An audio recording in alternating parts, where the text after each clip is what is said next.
Who are you? Hello! We're here to... Hello? Did I hear you correctly? Hello?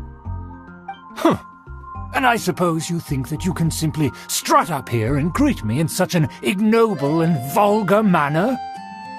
Given that I don't recognize you, I can only assume that you are a traveler of some variety. I'll have you know that you are speaking with the Schubert Lawrence, a blood descendant of the magnanimous nobility. If you wish to address me, you best consider your words more carefully. Such nonchalant manners are inadmissible and will never do. Now, if you're somehow capable of understanding anything I've said, then you will get down on your knees, apologize for your negligent actions, and give me a proper introduction. That is the appropriate etiquette. That's etiquette? Paimon's never heard of something so complicated before. Huh.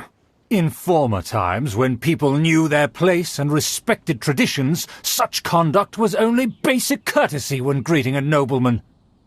And neglecting your manners would result in a swift whipping. But look at the world now. Rules have been thrown to the wayside and manners forgotten.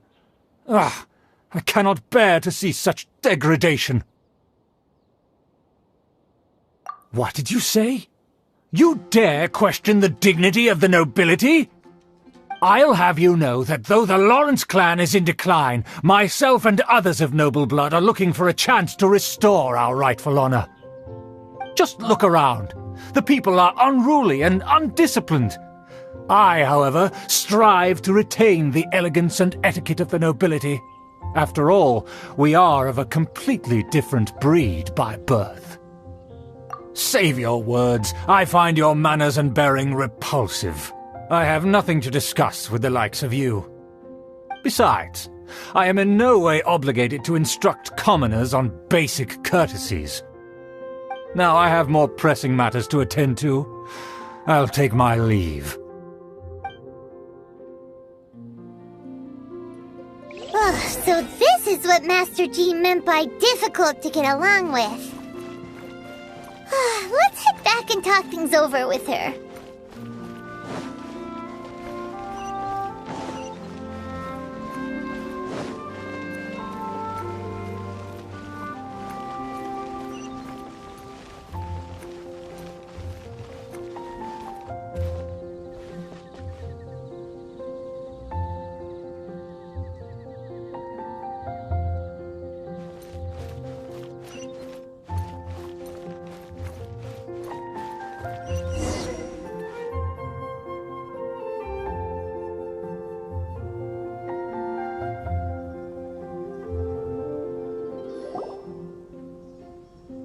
Well, if it isn't the honorary knight!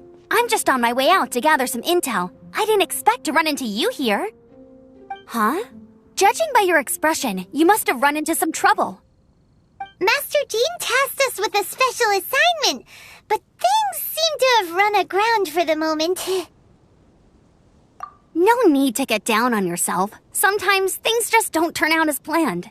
Even I can't guarantee useful intel every time I'm dispatched. You just have to keep at it and never give up.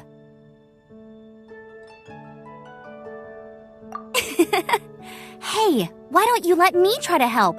What's the problem? Master Jean asked us to build a connection with someone named Schubert Lawrence. But it turns out that he's a peculiar character that doesn't listen to anyone, especially Paimon. Aha, Schubert! I know him! Let me guess, he said you didn't have any manners.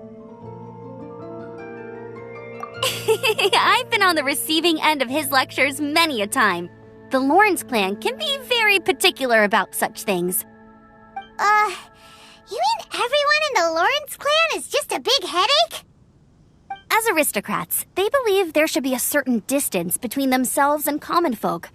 I understand their thinking, but that's just not how things are anymore. However, there is one exception among the Lawrence clan, my good buddy, Eula. Buddy? That's right. Not only is she from the Lawrence clan, but she's also captain of the Knights of Favonia's 4th company. Eula is special. She's not quite like the other members of her clan. She has her own beliefs and it shows.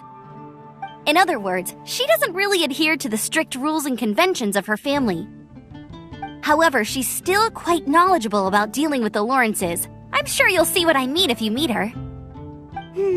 That's strange. If Eula is a member of the Lawrence clan, then why would Master Jean choose us for the task? Couldn't she just ask Eula? Well, it's a little complicated. Basically, the Lawrence clan has frowned upon the fact that Eula joined the Knights. Her family members don't particularly care for her. In their eyes, Eula is nothing but a traitor to the family. She's very easy to get along with. Just explain the situation, and I'm sure she'll help you come up with a way to get along with Schubert. In fact, I think she's out in the wilderness on patrol this morning. You should be able to find her around Storm Bear Mountains. Thanks, Amber. All right, you heard her. Let's go find Eula. Good luck, you two. I've got my own matters to investigate.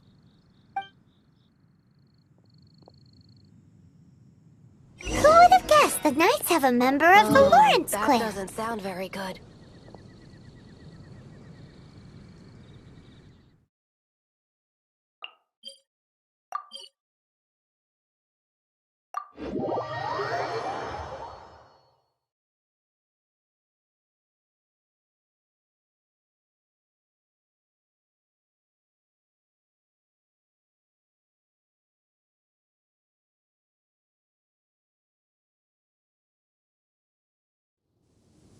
Well, if you want to learn about the conduct of the Lawrence clan, who better to ask than one of their own family members?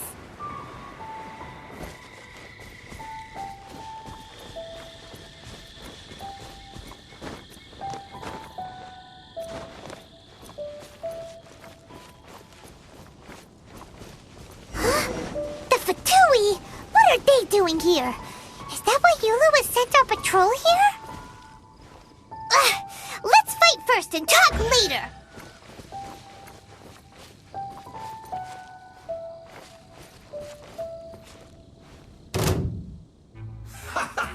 Have a load of this. Come at me.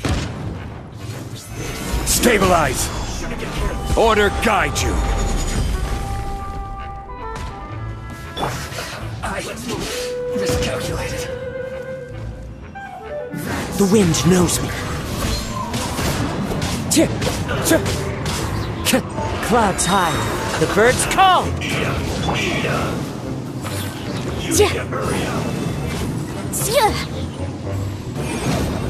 Harden up this way. Quiet.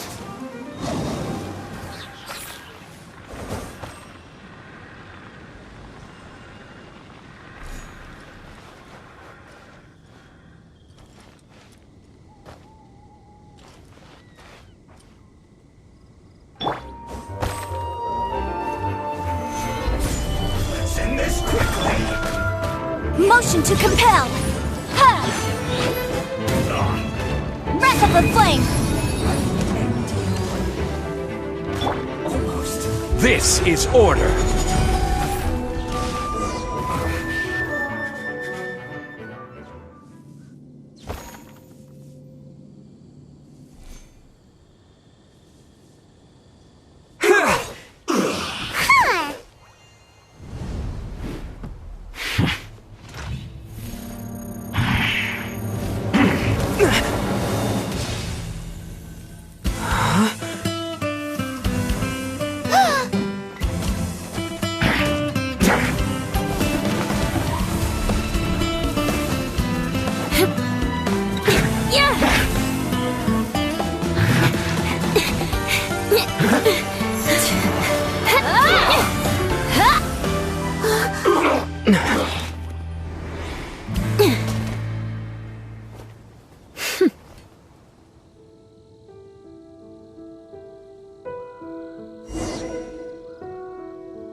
You don't think twice before reaching for your sword, do you? Do you have any idea how long I've been tracking these targets? and now you get to stake a claim. You think you're stronger because you got to them first? Ugh. Mark my words, vengeance will be mine. What? That's right. I heard the commotion and came as swiftly as I could, only to find you two already fighting the Fatui. Not only that, you are making quick work of them too. If I didn't make my move, you would have been able to take all the credit. Still, I'm glad you're unscathed. Confronting that number of Fatui at once can be dangerous.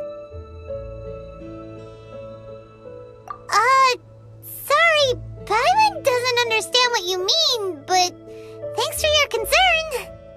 Concern? Why would I be concerned for the safety of my arch-enemies? Arch-enemies? Wait a minute! You were saying how glad you were that we were unscathed a second ago! By which I meant, if you were injured, I'd have to escort 2 strangers guilty of stealing my targets all the way back to Mondstadt. Which would mean you'd cause me even more trouble. My vengeance would be swifter still. Huh? So that's how you see all this? Yes, that's me. Paimon thinks she's pretty strange. Although at least we can communicate with her. You dare to call someone you've just met strange? Forget the aristocracy. That's rude even by normal standards. Speaking of which, how do you know my name? This is the honorary knight of the Knights of Favonius. And speaking of rude, we're trying to investigate an aristocrat named Schubert Lawrence. He's so obsessed with etiquette that he's not even willing to speak with us. I understand now. That's my uncle, all right. But why do you mean to investigate him? I see. You have some nerve to faming a family member right in front of me. I will have vengeance for this too.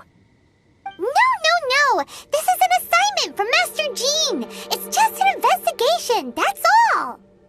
To the everyday citizens of Mondstadt, everyone in the Lawrence clan is scum. It's natural for rumors and unwarranted gossip to lead to such suspicion.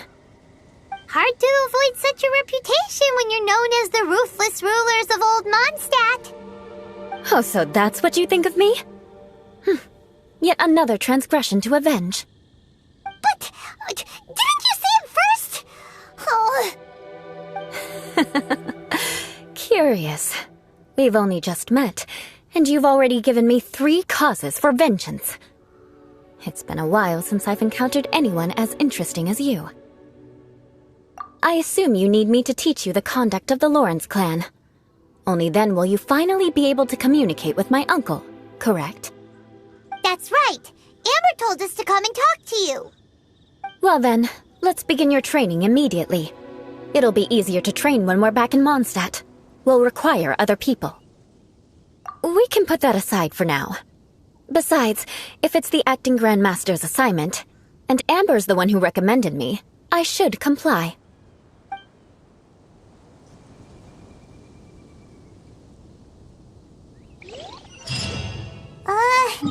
Paimon's confused. This girl's all vengeance this and revenge that. But she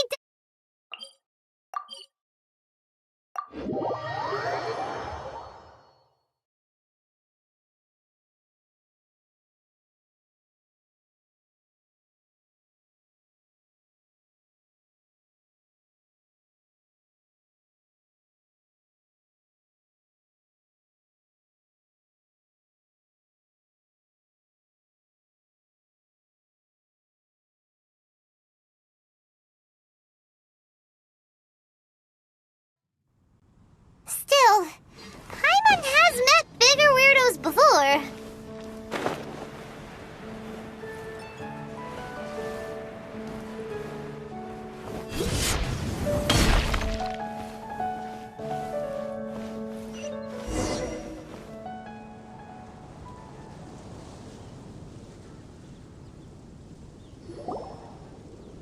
Ah, you finally arrived. There's no time to spare, so we'll begin with our first lesson. Wait, hold on. There's something we need to clear up first. Otherwise it'll keep bugging us. So that's still on your mind, huh? Maybe you're the ones who can't let things go. Don't worry, there's a time and place for exacting vengeance. Besides, I'm not in the mood for any right now. Best save it for later. You need to be in the right mood for vengeance. I already have a long list of vengeance to exact. Even if I wanted to begin now, I'd have to start in the right order. Who knows how long it will be before I get to you? Well, if you have so much to take care of, wouldn't it just be easier to give us a clean slate? Absolutely not. Stealing my targets, calling me a ruthless ruler, and suspecting my uncle. All worthy of vengeance in my eyes. But you needn't worry, at least not whilst we're investigating this matter. I'm sure you're familiar with the phrase, a man of moral integrity fears no slanderous attack. If Uncle Schubert didn't commit any wrongdoing, then any such investigation will prove fruitless. But if he did commit a wrongful act, then he should bear the full punishment. I'm sure you understand. Good. Now, there are two key points that aristocrats attach great importance to: your manner of speech and your bearing. Let's begin with your manner of speech. Aristocrats have a very unique way of carrying conversation, even with mundane daily topics. Oh, Paimon's already learned some unique conversation. Mark my words, vengeance will be mine! Not even close. And besides, it sounds strange. Hey! Paimon learned it from you! And didn't you say not to call others strange? It seems you don't respect the rules of your own clan. No, I've no need to trouble myself with such frivolous formalities. Here, allow me to demonstrate. For example, when greeting a friend, you could say, "As the morning dew greets the coming dawn, so do I greet you, my dear friend." As the morning dew does what now? However, such a phrase may only be used during the morning hours. Also, the party with whom you're speaking must be of approximately the same status as you. Morning dew is not uncommon, so it expresses that friendship should not be measured by value, yet also suggests that friendship between aristocrats is pure like water. Oh, no. You must be prudent with your words. Calling someone a good friend could easily offend them. But didn't you just say my dear friend in your example? Paimon's confused. Yes, I did. But you must know in the Lawrence family, dear friend is a set phrase that can only be used towards certain friends with whom one is acquainted, but not particularly close. It sounds much more pleasant to call an acquaintance a dear friend. So another thing to remember, aristocrats are concerned with face and being polite. However, if you were to use dear friend to address an intimate friend, the recipient would think that you were deliberately trying to estrange them. This is only the first step in making a greeting. After addressing one another, you then exchange courtesies. Wait, this is all too abstract. Perhaps it would be better if you gave some real-life demonstrations. Very well. Come with me. We'll choose some bystanders to converse with.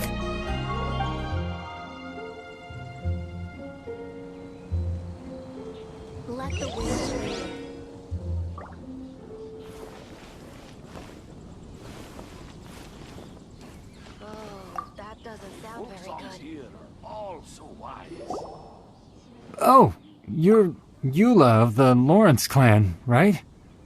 This can't be good.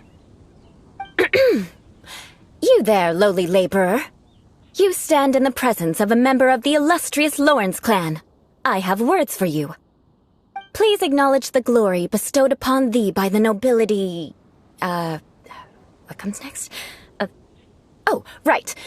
By solemnly kneeling to the ground with utmost sincerity. Huh?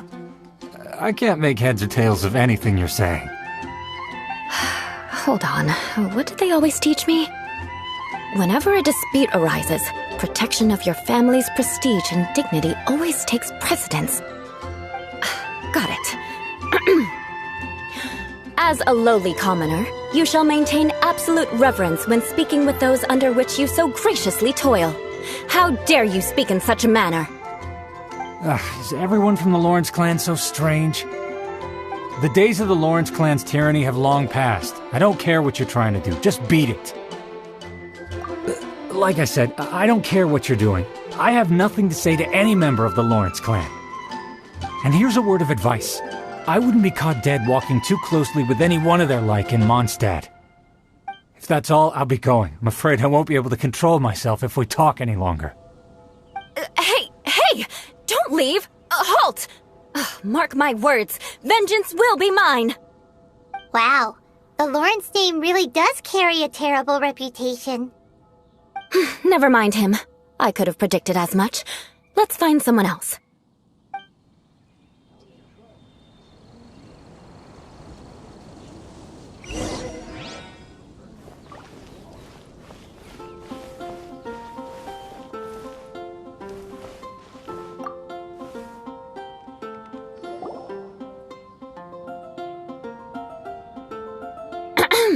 You there, lowly toiler.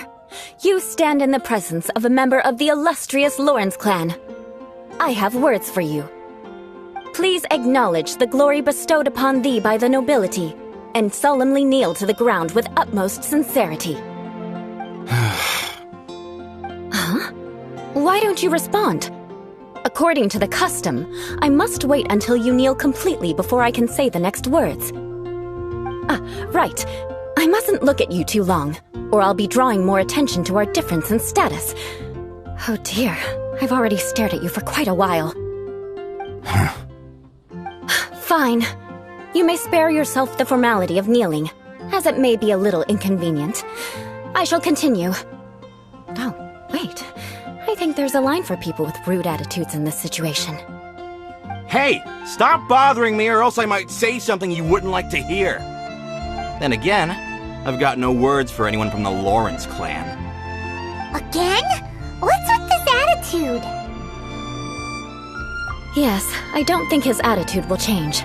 If I keep grandstanding like this, the outcome won't be good. Let's try to find someone else to talk to. I'll remember your unwillingness to comply. Mark my words, vengeance will be mine.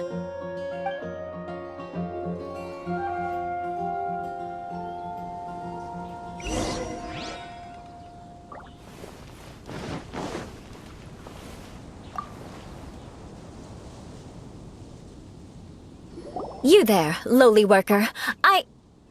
Yeah, I've already heard it all before. Look, just spare me the time. Our answer's always the same. We've got nothing to say to the likes of you. I mean, seriously, can't you just take a hint? Please calm down. We don't want to cause any trouble. I know she's a Knight of Favonius, and that the Knights wouldn't misplace their trust, but the name Lawrence carries too much weight with it. Even to this very day, the descendants of the Lawrence clan are still scheming to reclaim Mondstadt and reinstate their aristocratic rule. And if that wasn't enough, here you are purposefully using their awkward way of speaking just to put on an act? Don't you care for the feelings of us ordinary folk? You have a point. But mark my words, this transgression will not go unnoticed. Huh? You want to fight? Listen here, I may be no match for you, but I'll be sure to lodge a complaint with the Knights of Favonius. I'm sorry, but I want her to understand that I'm serious.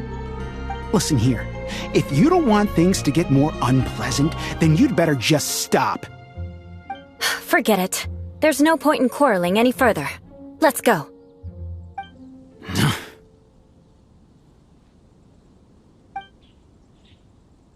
It's all right. This happens quite often. Let's find someone else to talk to. Paimon thinks we've seen enough now. Let's just stop. Actually, Paimon thinks we should apologize for asking you to demonstrate for us. We had no idea the feelings between the Lawrence clan and the people of Mondstadt were so bitter. What can we do? The Lawrence name is already a dirty word among every household in Mondstadt. Even 3-year-olds know the story. I see this kind of attitude all the time. Don't worry. What with me being a knight of Favonius, they're usually willing to speak a few words with me. Perhaps my aristocratic manner of speech provoked them today. Believe me, it's not a big issue. So this is the way things are normally for you? There's no need for them to direct their anger at you personally. That's the way things are. Perhaps it's just fate for those who have made mistakes. Accepting punishment is only fair, right? But when your family has committed atrocities, I'm afraid there's no easy path to reconciliation. As memories are carried in the city breeze, the faults of such grievances are passed from one generation to the next. It is now my turn to bear this burden. At least I have a means of living a relatively normal life compared to the elders of my family. I have nothing to be discontented about. Yeah, why were you so willing to try and demonstrate for us? Oh, that reminds me. That last person will not escape my vengeance either. Let's leave it at that. Just think of it as something I like to do. But unfortunately, you probably didn't learn much from those conversations. It seems we have no other choice but to find more people to talk to. No need! Besides, the Traveler's pretty sharp, and nothing gets in our way on an adventure. Paimon thinks we got the gist of it now. Right? Right? We'll just have to roll with it for now. Let's just keep Eula from getting anyone else riled up. Well then, I'm glad you learned something. You're already halfway toward mastering aristocratic conduct. A proper manner of speech is more aesthetic than anything else. It stems from their taste for refinement. But we must also practice your bearing. I have a very effective way of training for this. Come with me to Dragonspine.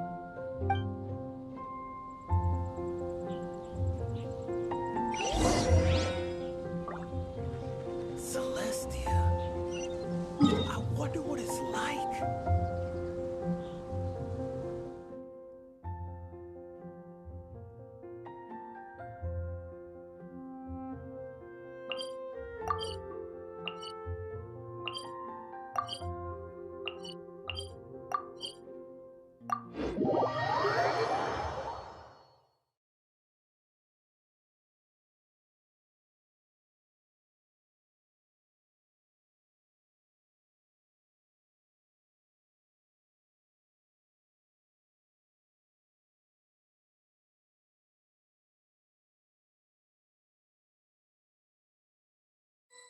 We should look for a place to take shelter. I'll be fine, but we don't want you catching a cold.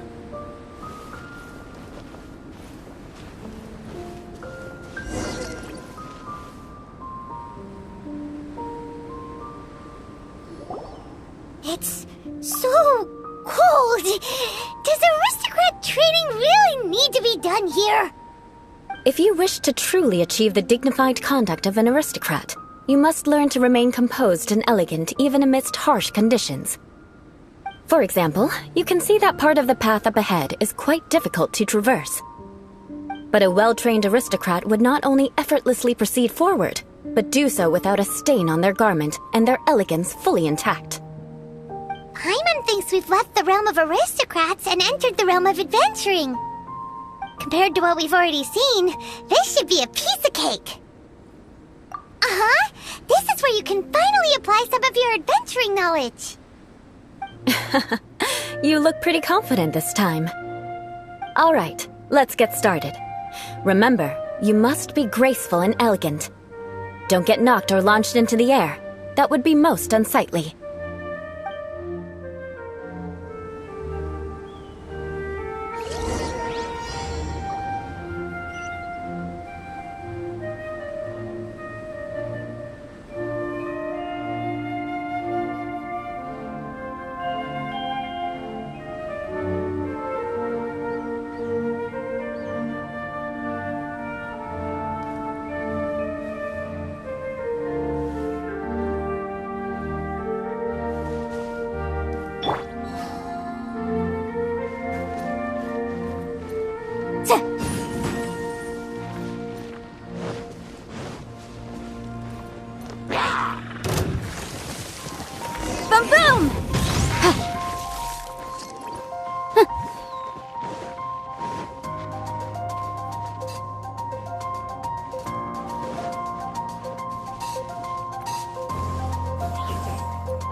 Into the wind!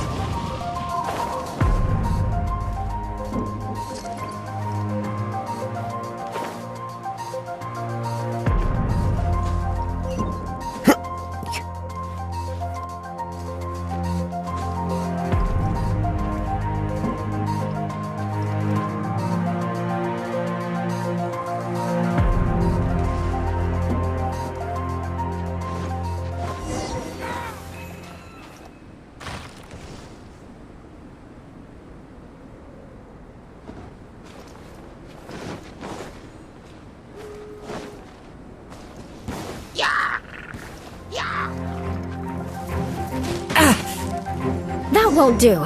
You've exposed your shortcomings. No need to worry. Head back to the starting point and try again.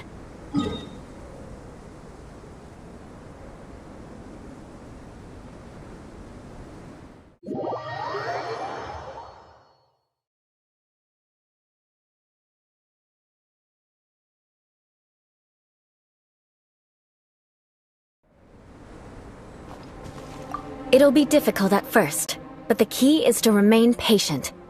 Remember, you must be elegant.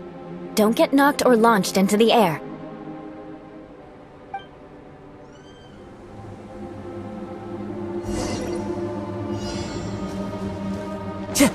Time to go.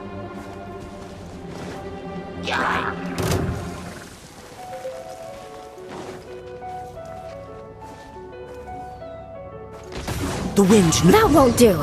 You've exposed your shortcomings. No need to worry. Head back to the starting point and try again.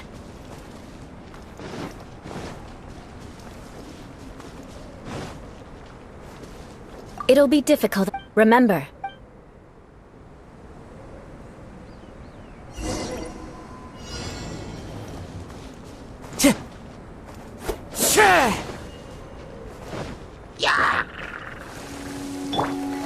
Incinerate!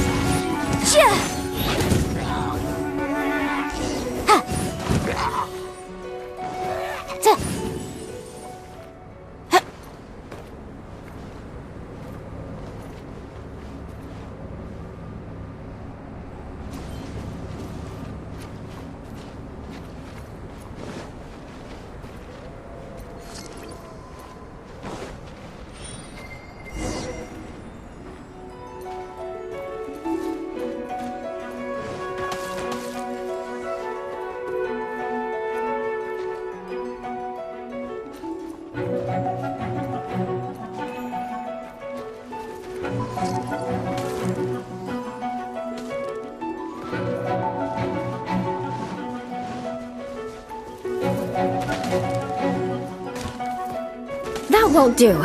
You've exposed your shortcomings. No need to worry. Head back to the starting point and try again.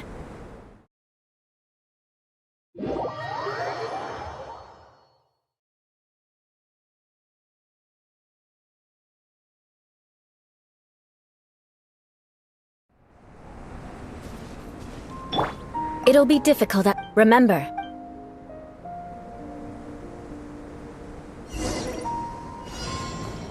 Time to go. Motion to compel!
Not bad. A lot better than I had anticipated, at least.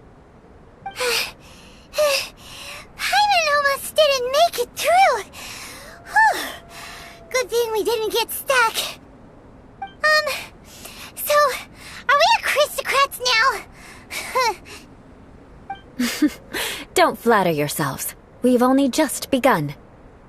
This scenario was relatively simple. In the face of a real battle, one would seldom have a chance to stop and evaluate the situation. There's a ley line monolith just up ahead that will attract nearby monsters. True elegance is the ability to calmly yet swiftly make decisions in the heat of battle. My family set only the highest expectations for me, even as a child. Let's proceed, shall we?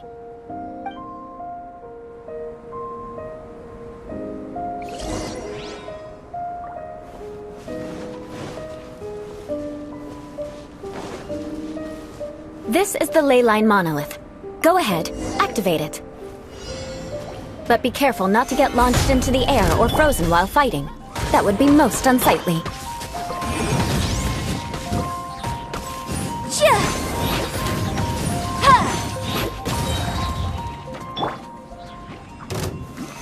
Solidify! I will have order. Fallen leaves, adorn my night! Motion to compel! Time for your arraignment!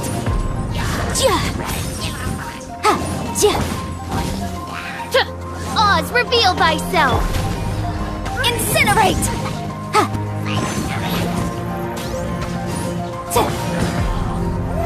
Gather!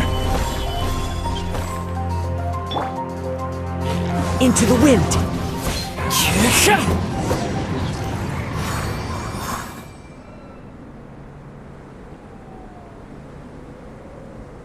Well done. Your performance was most impressive. And you managed to remain calm even in these grueling dragonspine surroundings. I'm starting to wonder if even I could have done the same. Given such an outstanding performance, it seems there is little left for me to teach you. Like Paimon said, adventuring is our specialty. So, that's it for our training, right? Then let's get out of Dragonspine before Paimon turns into a popsicle. Hold on. I was commending the Traveler's performance just now. You, on the other hand, seem to have made no progress at all. What? You mean Paimon was also part of the training? Yes, of course. You were frantically flying and dashing about throughout the entire thing. Not an elegant sight at all. Did you even listen to anything I was trying to teach you? Yeah, that's it. It's too cold here. Besides, Paimon was paying attention to the Traveler. Whatever the reason, not heeding my instructions.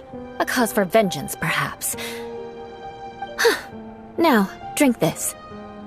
Huh? What is it? Are you trying to poison Paimon? Certainly not. It's warm milk. Didn't you just say that you were freezing? Drink it and it'll help warm you up. Oh, thank you. Are you still planning on the whole vengeance thing? If I wasn't, then why would I care about you being cold? If you turned into a Paimon popsicle, that would ruin my plans for vengeance now, wouldn't it? So, dear friend, don't die on me out here. Paimon knew something was off. All in the name of vengeance. No need to thank me. Now then, given that your training is complete, it's time we return to Mondstadt. Our last step will be preparing a cordial gift to present to my uncle when you meet him. I already have something in mind. Let's pay Sarah a visit at Good Hunter.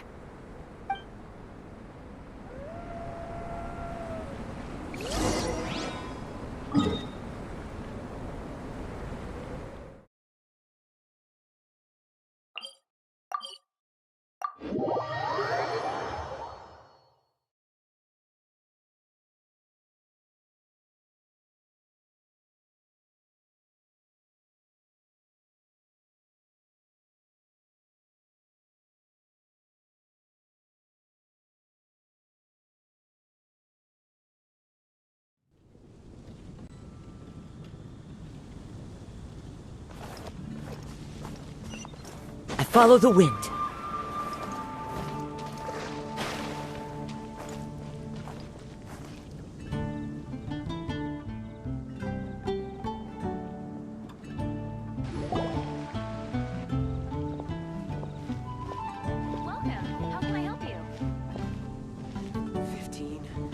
Oh, hey, Eula. I see you've met the honorary knight. We meet again, Amber. Seems we're just bound to run into you these days. Well, I just got back and was thinking about grabbing a bite at Good Hunter. But now that you're here, why don't we all eat together? Very well. It's been some time since we've last shared a meal together. Come, take a seat. We can discuss my uncle's gift while we eat. Yes? Is there something else you'd like to order? Could you please prepare a serving of my uncle's favorite, gebratenes Fleisch mit Sauerkraut? We'll take it as a gift to him later. Coming right up. It'll take some time to prepare. I'll have it here at the counter once it's ready. Hold on a moment. Is this satisfying salad also something that Amber ordered? No, she didn't order it. But because she didn't order any vegetables, I thought I'd throw in a salad on the house. You know, to contrast all the meat dishes. So, we clearly didn't order this, yet you prepared it without authorization. Mark my words, this transgression will not go unnoticed. You're gonna take revenge on her for giving us a free salad? You should know me by now. That's the kind of villainous character I am. Well then, please wait a moment while I get the dish for your uncle started. Delicious unauthorized delicacies. Sarah will pay for this. Why would you choose gebratenes Fleisch mit Sauerkraut as a gift for your uncle? Hyman's never even heard that dish before. This dish isn't actually on Good Hunter's menu. Only long-standing patrons such as my uncle would know about the dish. The old aristocrat seemed to take a liking to it. Because of the sour flavor of the sauerkraut, not too many people are fond of it these days. I guess it's become less popular over time. Eula treated me to the dish once, and I couldn't even finish a bite. I've nicknamed it gebratenes Fleisch mit Vengeance ever since. Ugh. I never expected us to have such completely different tastes in food. If I weren't in such a good mood, I'd say that constitutes grounds for transgression. Of course not. It's hard to find someone in Mondstadt that attracts contempt as much as she does. It's fine when you're just joking between us, but I'm afraid our honorary knight might misunderstand you.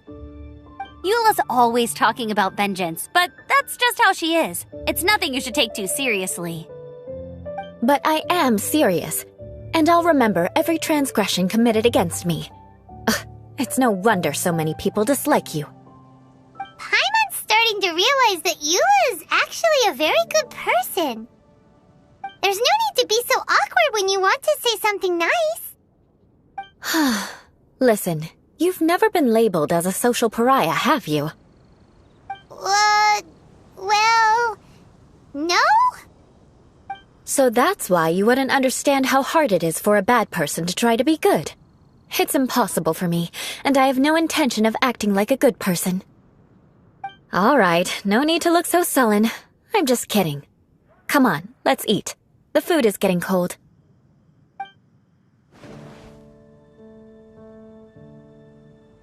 Oh, I'm stuffed. I'll see Sarah about the bill.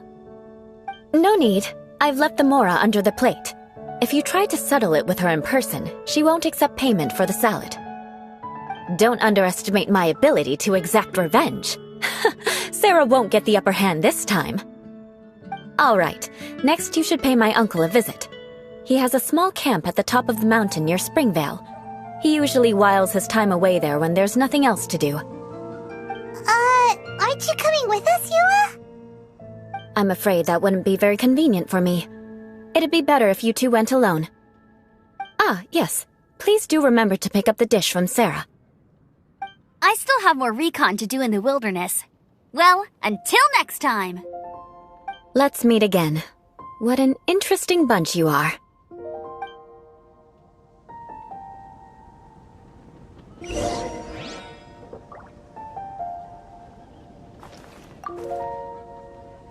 Here, the gebratenes Fleisch mit Sauerkraut is ready to go.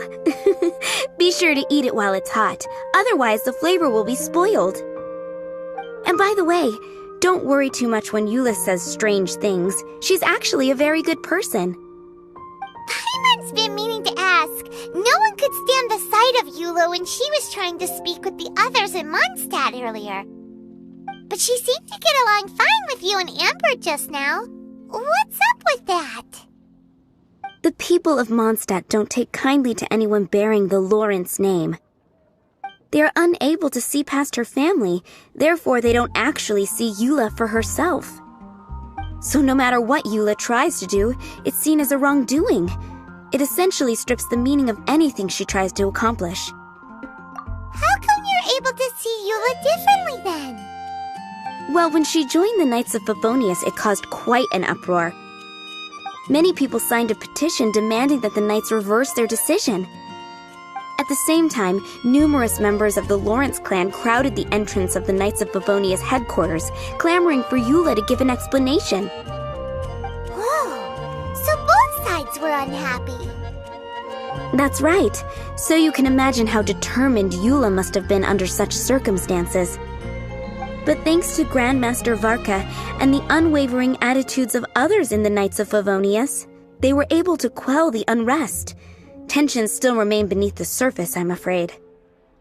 In the eyes of the people, she's a stain on the Knights of Favonius, and in the eyes of the Lawrence clan, she's a disgrace to her family.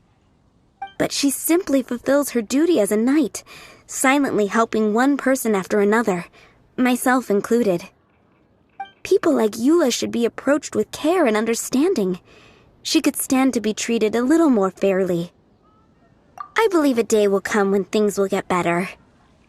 Once everything's settled, we should go talk to Eula again. Paimon thinks we know how to communicate with her now. I'm glad. I think that would make her very happy, though she might not ever admit it. Take care. Please come again.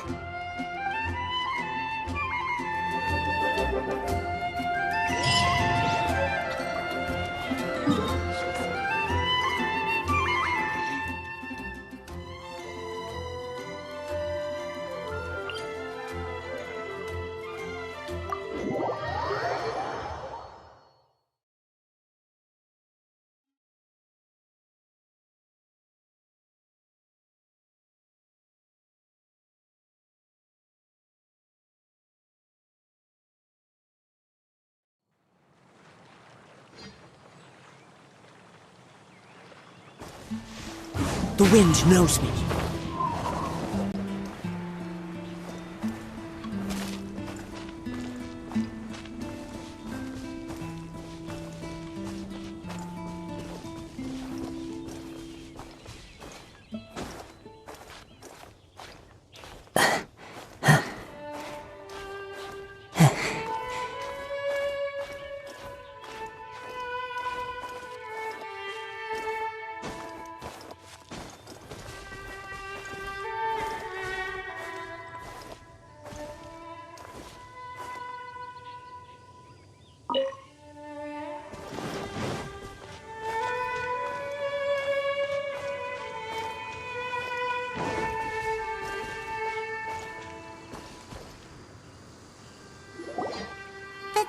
Seems to be pretty tattered, but there's a really fancy chair.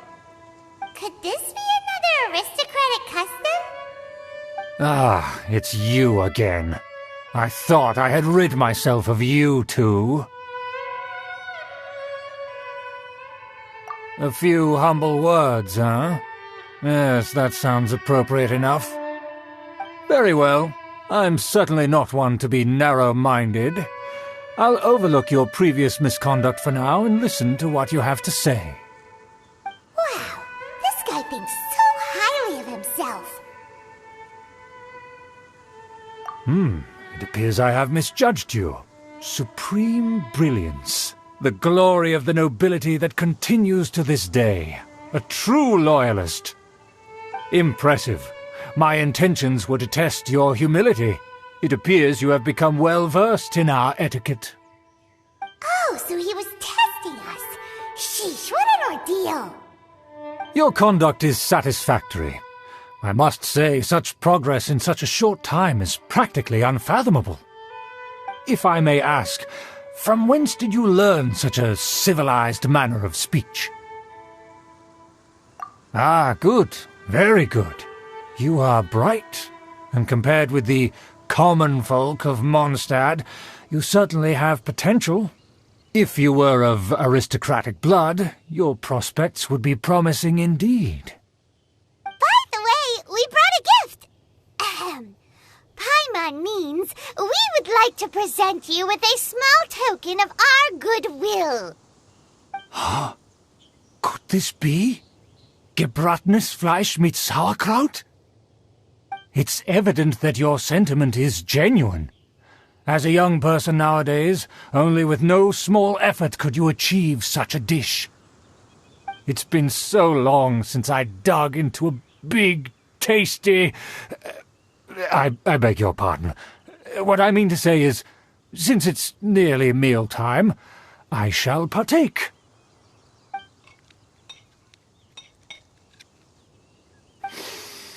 Ah, yes, this aroma, just as I remember it, and this exquisite sour flavour. A delicacy that only us noblemen and women could appreciate. Now even Paimon's starting to wonder what it tastes like.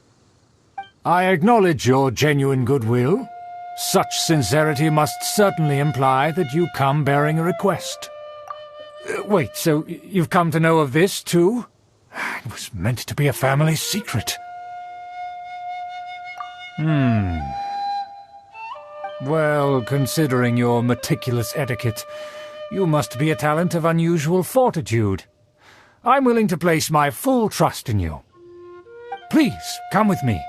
We happen to be in need of competent fellows like yourself. To see some friends from a distant land.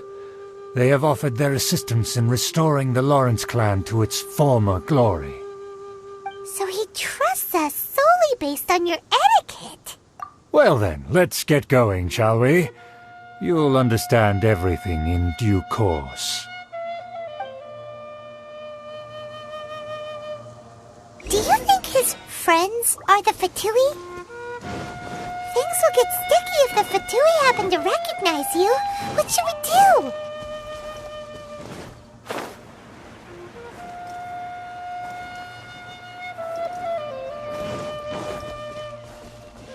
Time to go.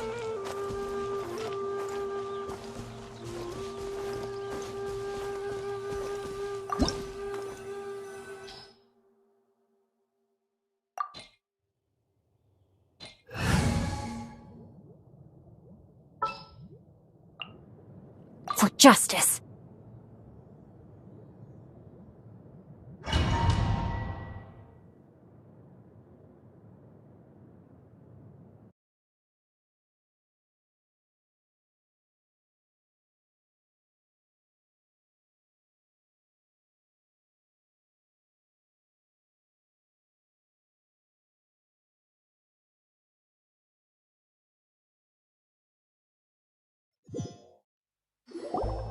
Huh?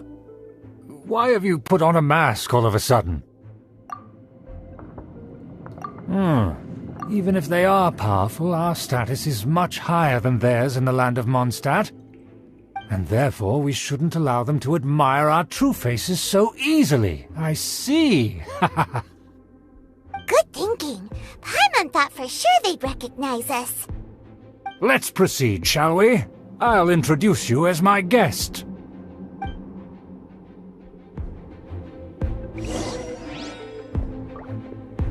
As you'll see in a moment, there are many already helping us.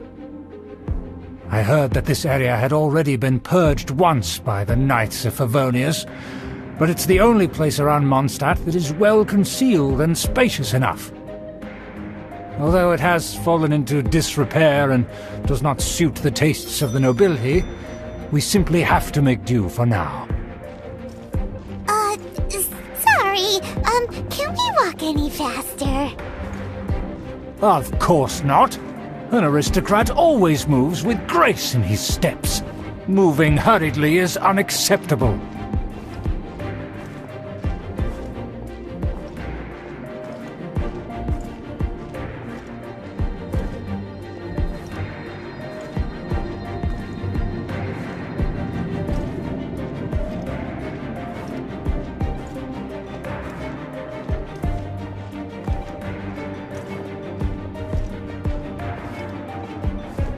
As expected, it's the Fatui! As expected. Because we always see them around the city. They must be very powerful. Huh. Nothing more than foreign ruffians with power and the ability to flaunt it. But they are favorable business partners. Hold it right there! Who's this? If you really must know, they're my guests. If you happen to offend them in even the slightest, then you will be held accountable by the Lawrence clan. But this matter is of utmost secrecy. We must exercise caution. You dare question the ways of a nobleman? I don't have time for this. Make way. No need to sound all high and mighty like that. Fine. You may proceed.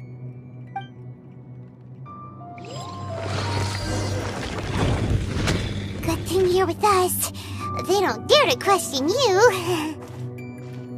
Of course. That is the benefit of prestige. In past times, it would be a dire offense to speak to a nobleman in such a manner. We could determine a person's fate with the blink of an eye. Huh. And such glory will return to me again before long.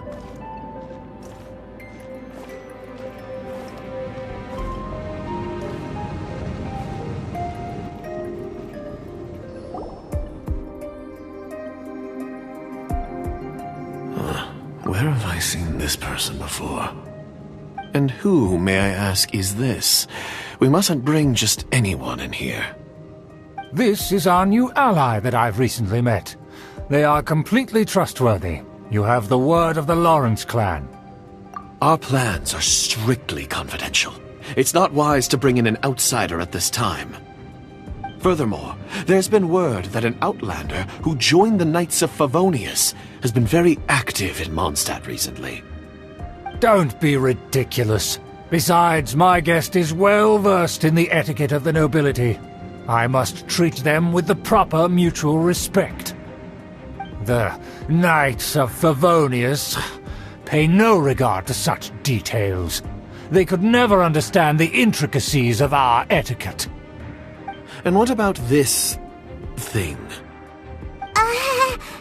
You mean Paimon? Enough! You dare question my word? Need I remind you who it is who has made your activity in Mondstadt possible? Without the support of the Lawrence clan, you would have all been driven out by the Knights of Favonius like dogs. You must immediately offer your sincerest apologies to my friend. You've offended their honor. Fine. I'll take your word and make no further inquiries. Now, to the matter at hand. Did you bring the diagram of Mondstadt's defenses as promised? Oh, so that's what's going on here. Yes, of course. Here it is. Let me see. Why is it so poorly drawn? Everything's so squiggly and crooked. And what is this shape supposed to be? Excuse me? I'll have you know that I went to great lengths to carefully draw this map by hand myself. That shape is the symbol of the Knights of Favonius. I see. Crude, but I can make do. Are you able to verify that this is all reliable information? Of course, you needn't worry about that. Don't forget what we agreed upon. The flag of the Lawrence clan will fly above the Knights of Favonius headquarters. The rights to that building, as well as the whole of Mondstadt, belong to the Lawrence clan. Yes, we will both profit from this agreement. There's no use haggling over the details. We will make good use of the intel you provided. Also, be certain not to divulge our identity. There would be diplomatic consequences, you know. Don't worry, this matter is only between you and I. And my new friend here. No one else will know of it. Once this is over, I shall stand atop the Favonius headquarters and rebuke their pathetic rule over Mondstadt. Then the city and all its people will once again be under the rightful and unwavering rule of the Lawrence clan. Perfect. Just as it once was, and just as it should be. May I remind you once again that we mustn't act rashly. That is all. For now. Very well. Huh? What are you doing? That's right! It's the Honorary Knight and their trusty companion Paimon! We're here to crush your evil schemes into dust! Dust! So this was all just a ploy to deceive me! It's your own fault! Who would put so much trust in someone based purely on their manners? After so much planning, this is how it ends? Huh! We'll see about that! Just as I expected. I knew I should have never trusted these foolish aristocrats. No matter, we already have the intel we need. Get them! They're running off in different directions. Paimon remembers that this place is a dead end. Let's take care of the Fatui first and then deal with Schubert later.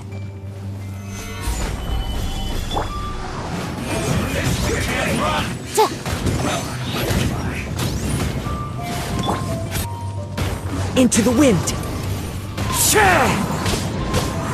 The wind knows me.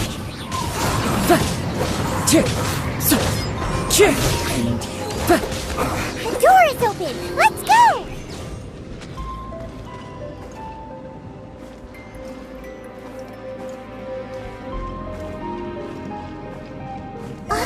Is that...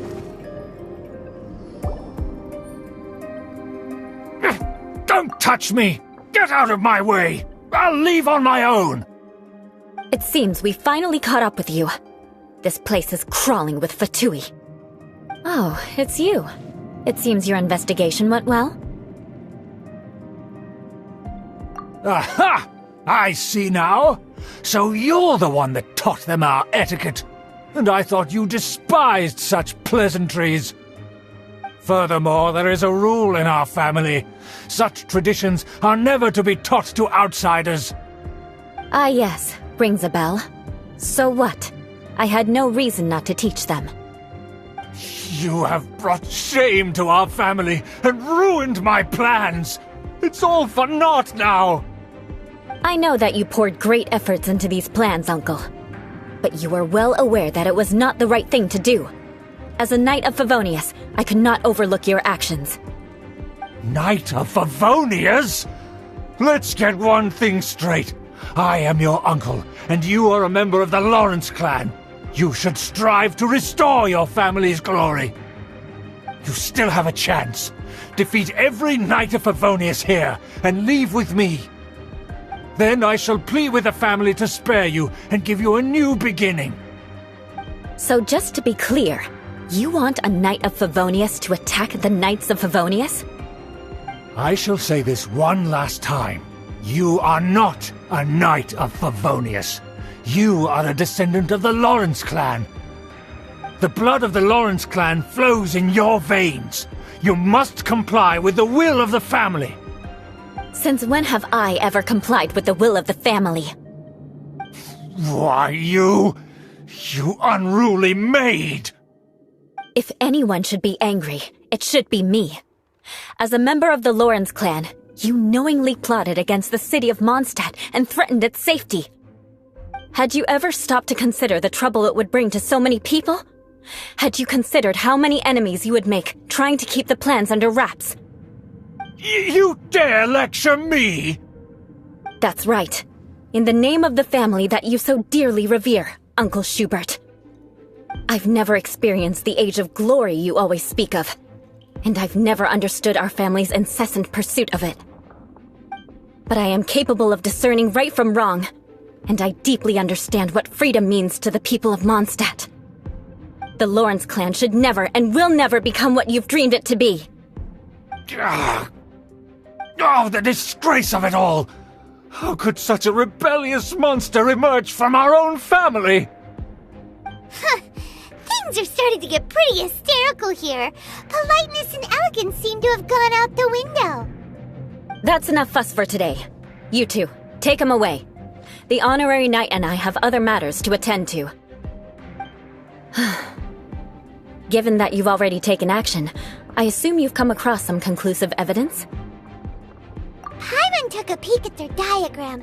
Your uncle had mapped out all of the Knight's patrol routes and marked out key information about Mondstadt. And there was me thinking that he was just another elder of the family.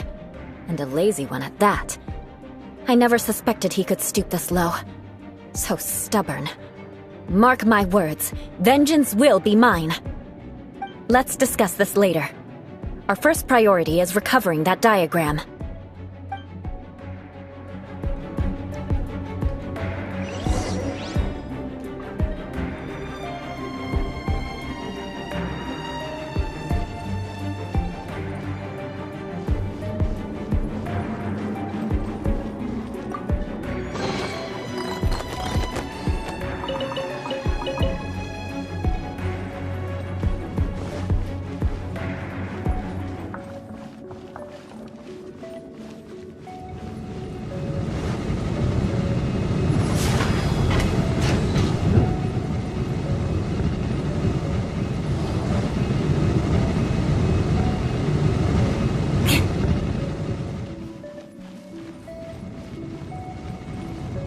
Beg for mercy.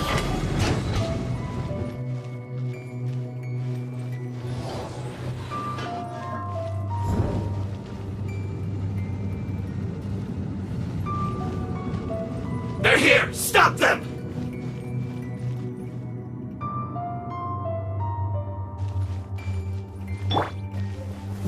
Gather! Shudder!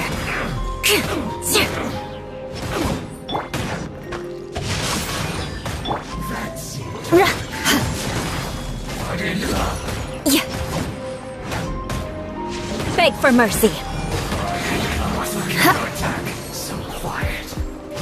Shudder! Beg for mercy. Shudder!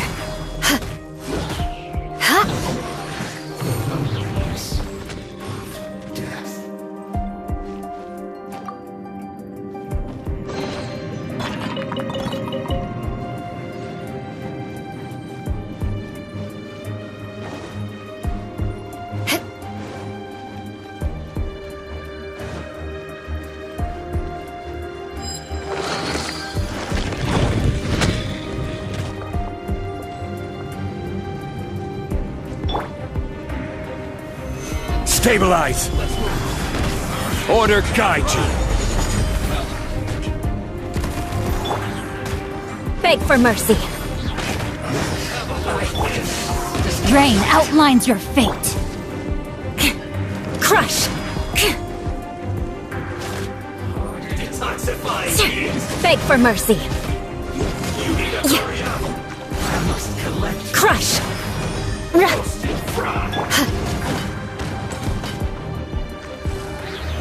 Solidify!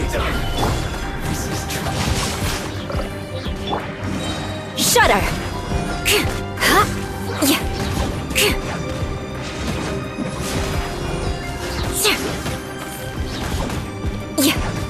Beg for mercy.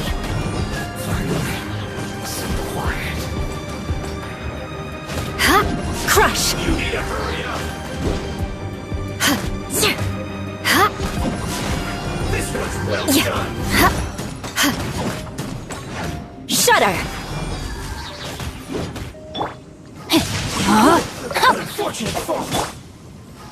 Beg for mercy.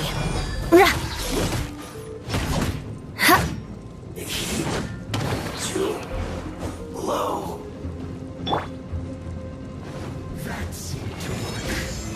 Stabilize!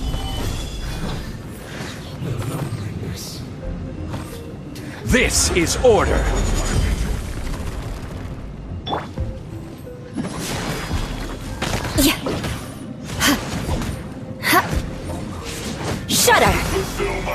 More speed. Flood of frost. Crush. Yeah. Stay right. Beg for mercy. Let's end this quickly. Gather!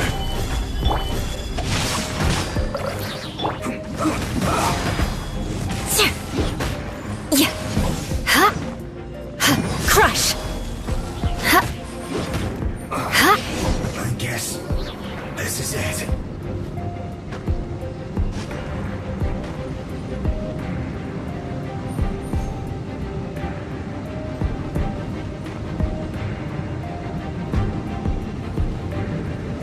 Shudder.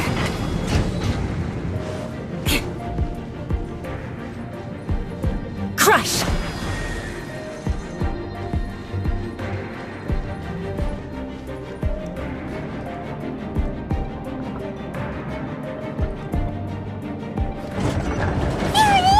That's where they put the diagram! So you tracked us here, huh? I guess there's no other option but to fight!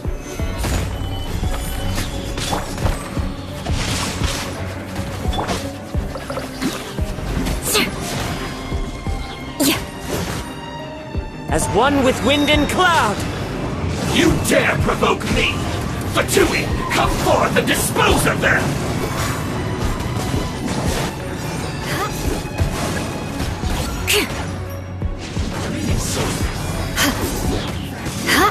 More speed. Run from dead. Crush. Yeah. Beg for mercy. Shudder.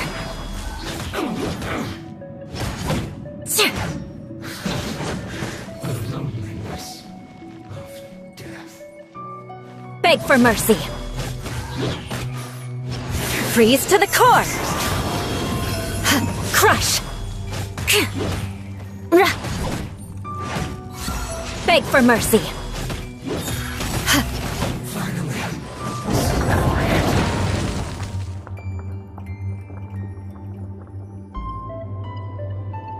This must be it. They may very well have already made a copy of it. But without my uncle as their puppet, there'd be no use in them attacking the city. The Fatui wouldn't have relied only on your uncle. True. But if their plan had hinged purely on taking Mondstadt by force, as opposed to with the help of a puppet, they could have spared themselves the trouble. The Fatui are dishonest, but they wouldn't go as far as to start an open war. Their opposition wouldn't just be Mondstadt alone. Anyway, I'll inform the acting Grandmaster. She'll know how to handle things from here. Oh yeah! You suddenly appeared at just the right moment! Yeah, about that. Because you stole my targets by attacking the Fatui I'd been tracking earlier. I came to exact my vengeance. You tried to do my job for me, and I'm here to return the favor. Finally! After all this time, Paimon understands what you're saying! In reality, you sensed that something might happen to us during our investigation. You were worried about us and your uncle, so you brought a team to take a look. My purpose was vengeance. Don't twist the story. You don't look too bright, but it turns out you have a knack for scheming. And mark my words, I'll remember that. Hey! What do you mean Paimon doesn't look too bright?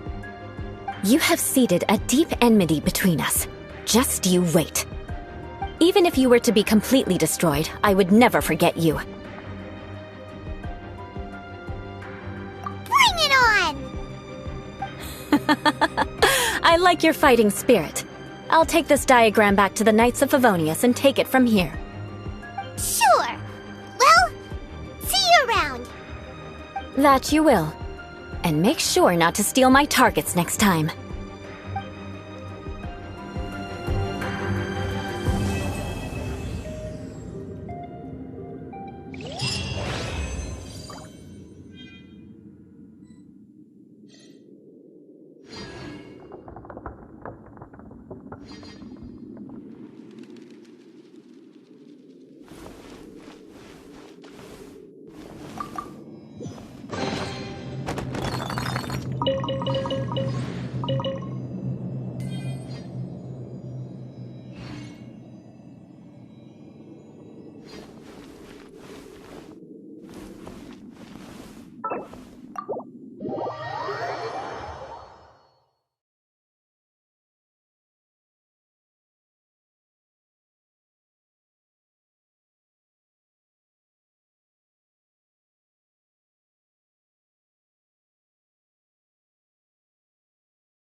finally.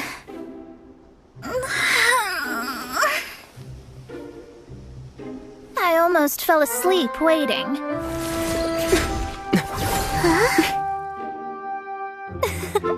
As usual, my predictions are correct. You, yes you, come with me. Huh? Are you some sort of door-to-door fortune teller? Sorry, but we're not really interested.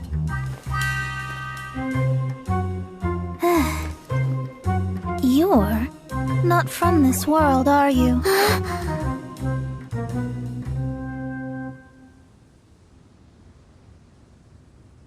How do you know about that? How? Because I'm a master of true astrology. If you've no other questions, let's be off.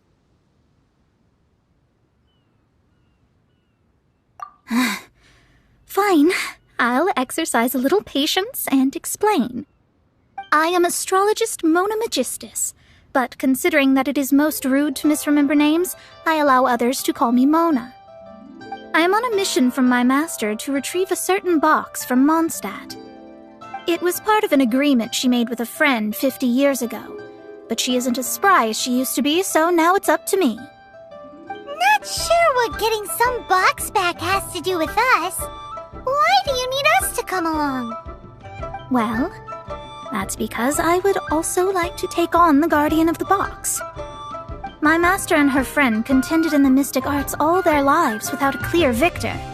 If I triumph here, then I will show myself to be superior to my master. Well, I want to prove the power and status of astrology, to be precise. Now, from my predictions, I know that my master's friend has left Mondstadt, leaving her successor as the current guardian of that box. Like me, that successor must also be one who has surpassed their teacher. I must not be careless. But I would prefer to assure my victory in this contest, and upon giving it some thought, you came to mind. How did he get involved in this anyway? The knowledge passed down to me from my master must be passed on in turn. If I were to bring my disciple to meet her, then the lead is already mine, no? And you are Mondstadt's great hero, my equal in status, so... Come on, you don't actually have to become my disciple. You just need to act the part. There's something in it for you as well, should you come with me to get that box. Once I meet that successor and have a chance to exchange knowledge with them, I should be able to read your fate more accurately. Then I will have answers for you, even regarding such distant and foggy matters as gods and kin. That does seem much faster than searching the land country by country. A wise decision. That said, I would like to pay a certain place a visit before we go. There is a small inn near Mount Tianheng that never sees a lot of business, even though its food is always great value for the money. The owner has always been good to me, so I'd like to say a farewell before I set off.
No wonder that an inn set up here has no business. Mona, you've come at just the right time. Did you see a jade ring while you made your way here? A jade ring? Can't say I have. Oh, that's not good. The ring was given to me by my mother, But while my back was turned, it was swallowed up by a slime. That should be no trouble with Mona here. She's really good at astrology. Absolutely not. Astrology is meant to be used to gain insight into reality and observe destiny itself. It's certainly not for such mundane affairs. But didn't you say that the owner here's been good to you? This is a matter of pride and one's state of mind. If an astrologist thinks that their arts can solve all problems, they will be forsaken by the starry ether. Their divinations will lose the power to guide and will not be able to pierce the fog of the unknown before them.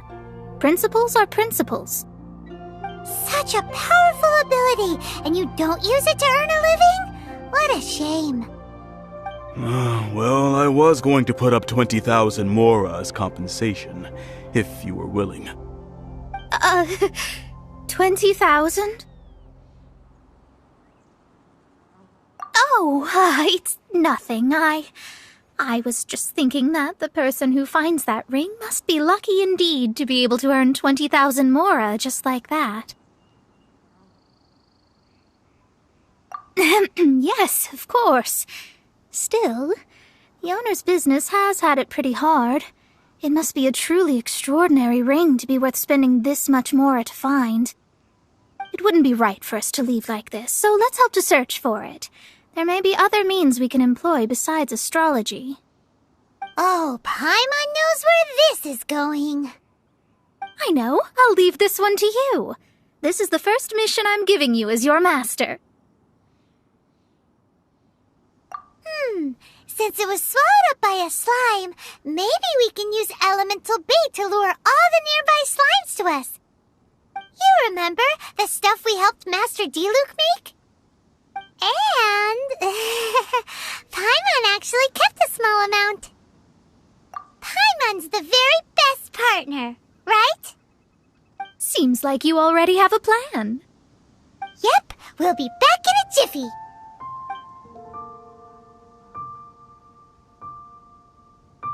The elemental bait's really strong. It will attract all the slimes in the area.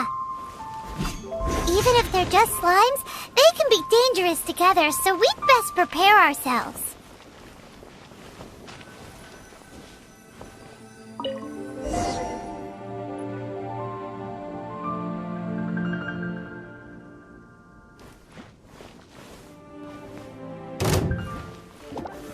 Solidify!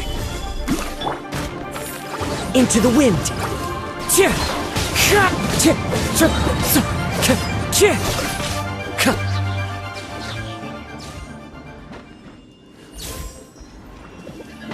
The wind knows me.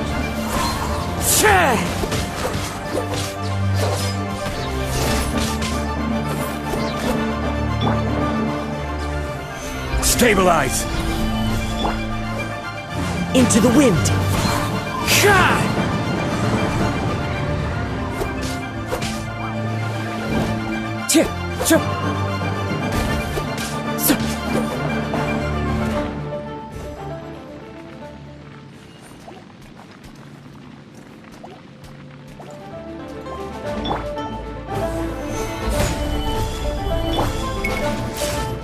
The wind knows me.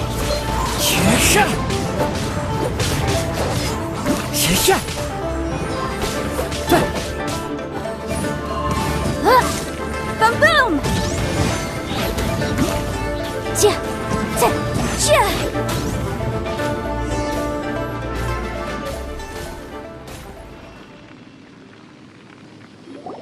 Found it! This must be the ring! It's so pretty.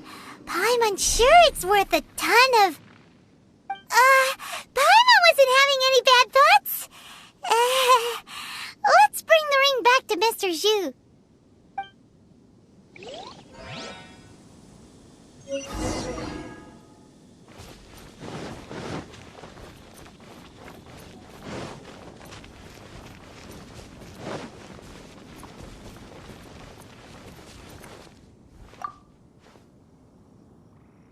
That's it!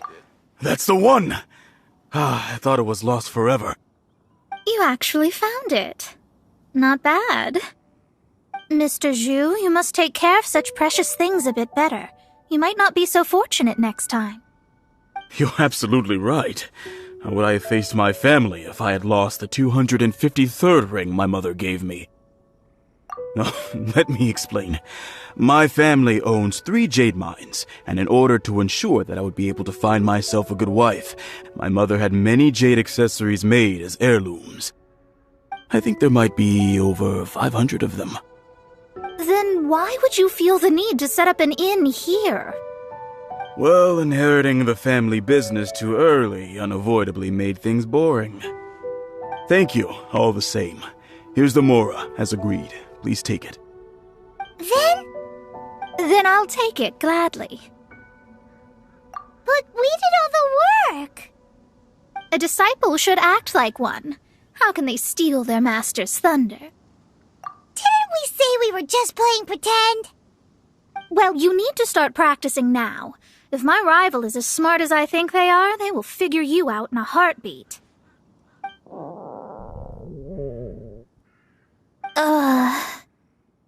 What was that rumbling sound? Oh, right. You mustn't have eaten in days. I'm very sorry. I forgot that you have no... That didn't happen. Forget it. Well, I suddenly feel that you have indeed contributed to our good fortune. I say we spend this money on treating you to a fine meal. If we travel north, we'll reach the Wongshu Inn. I hear the food there is really good, so let's go try it out. No need to thank me. I'm just doing as a good master should. Did she say she was treating us? Is Paimon hearing things? Let's go after her for good food! Keep living like this.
Since it's Mona's treat, we can order whatever we want, right?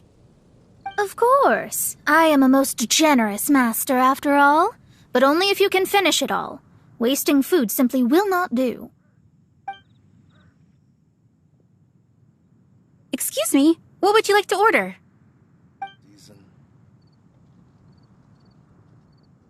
These are made using large, succulent shrimp wrapped in crispy fried potatoes. They have an amazing texture. It's exactly what it says on the label. Abalone made from vegetarian ingredients. It's just as good as the real thing. Though tofu could not be a more ordinary ingredient, it and crab roe are truly a match made in heaven. It's one of our specialties. This is a favorite among our regulars. Bamboo shoots, meat, and ham are cooked together, creating a richly flavored soup. Pour a few spoonfuls into each bowl of rice you eat. You'll never get enough of it. All of them? We only have 3. No, 2.5 people? Isn't that too much food? That's not how you count it. Besides, Paimon hasn't even ordered yet. Squirrelfish, Juyu chili chicken, and Juri soup, please. Sure.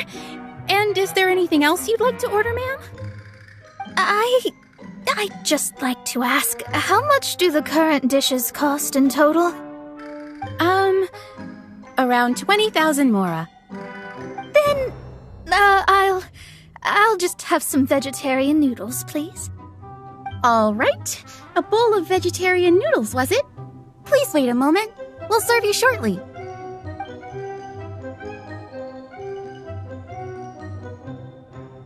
Paimon's been thinking about something since we started eating. Is it because she actually doesn't have money? I heard that. I said I was treating. How could I be rattled by something as mundane as Mora? An astrologist's mind is set on studying the stars. Being so easily disturbed by such banal matters would hamper my judgment. Especially the act of overly gratifying oneself using Mora. It is both vulgar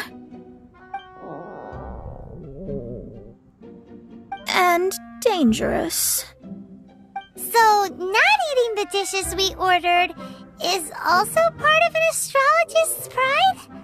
Paimon doesn't get it. But it feels kind of bad that only we got to feast. Oh, yes, we can do that. Just give us a minute.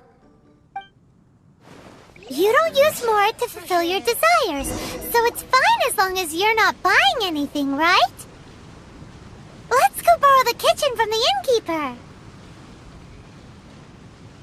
Need to get something from A to B.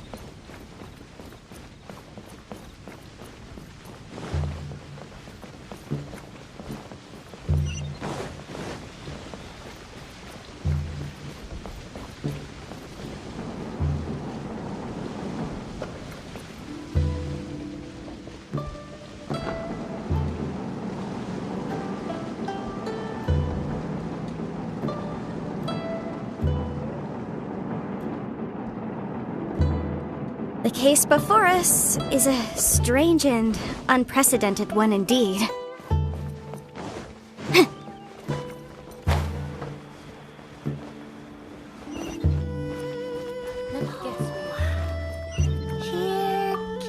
Hello, how may I help you? We'd like to borrow the kitchen here. Ah, I see. In that case, sure. As long as you've prepared your own ingredients, feel free to use the kitchen. If I may add one more thing, you must be quite well versed in the art of cooking, yes? Talented indeed. Actually, I have a small suggestion to make. From your clothes, you're most likely not from around these parts. But since you've come to Liyue, would you like to try making Liyue-style cuisine? I have a recipe for golden crab with me. It's a Yue cuisine classic. It's crab meat that's been rolled in flour, deep fried, and then pan-fried together with ginger and garlic. When you finally plate up, the crab seems to be lying on gold. Golden crab. Golden crab! Golden crab! Then let's get to it. With your skills in the kitchen, this'll be a cinch.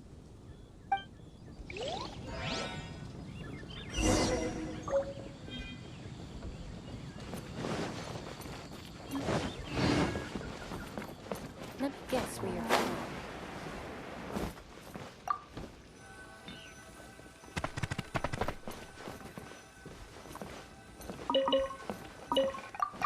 Ugh, too salty.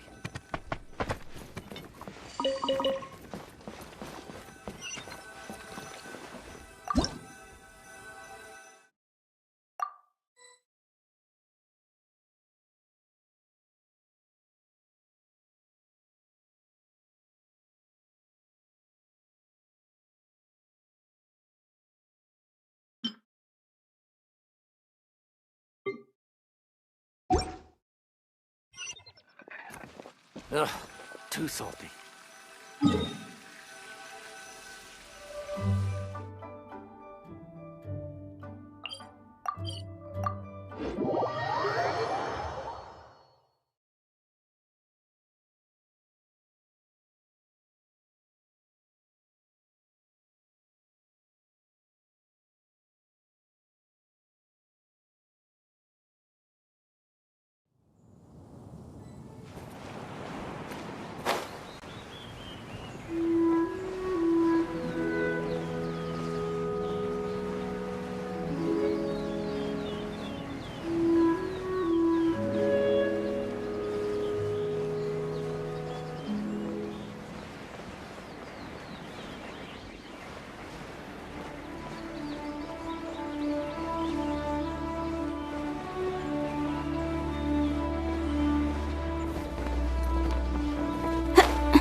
Into the wind!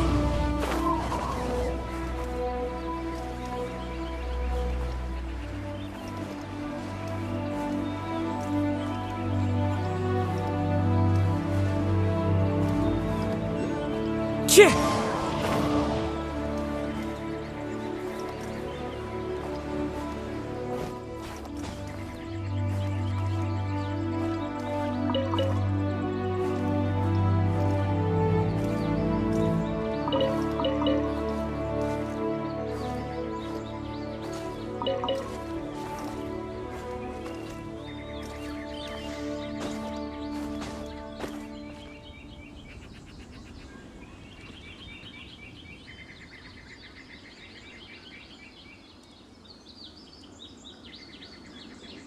The wind knows me.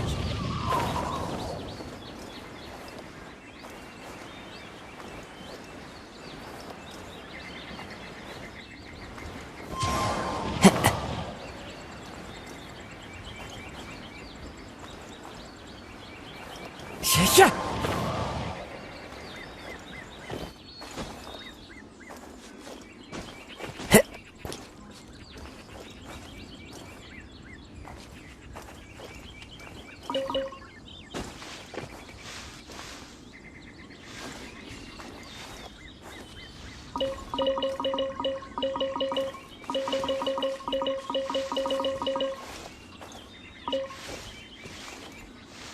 Chih!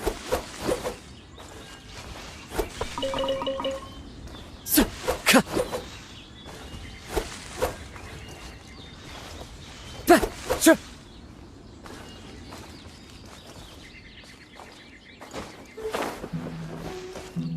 Ka!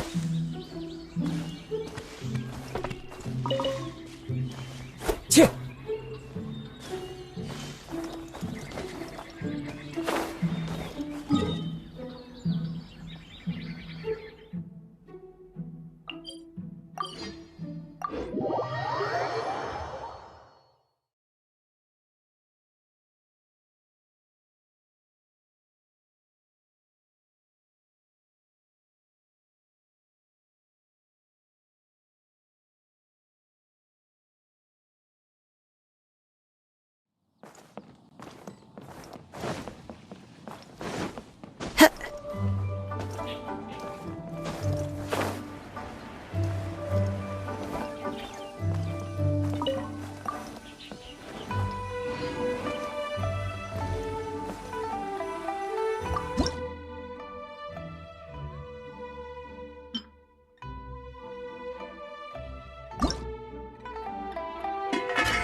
Time to go.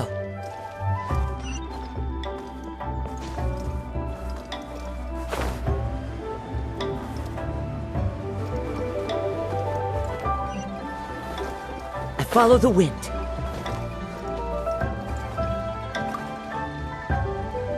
There's no need to spend all that effort on me. I'm not in dire need of food. I am a little hungry, but it's not a big deal.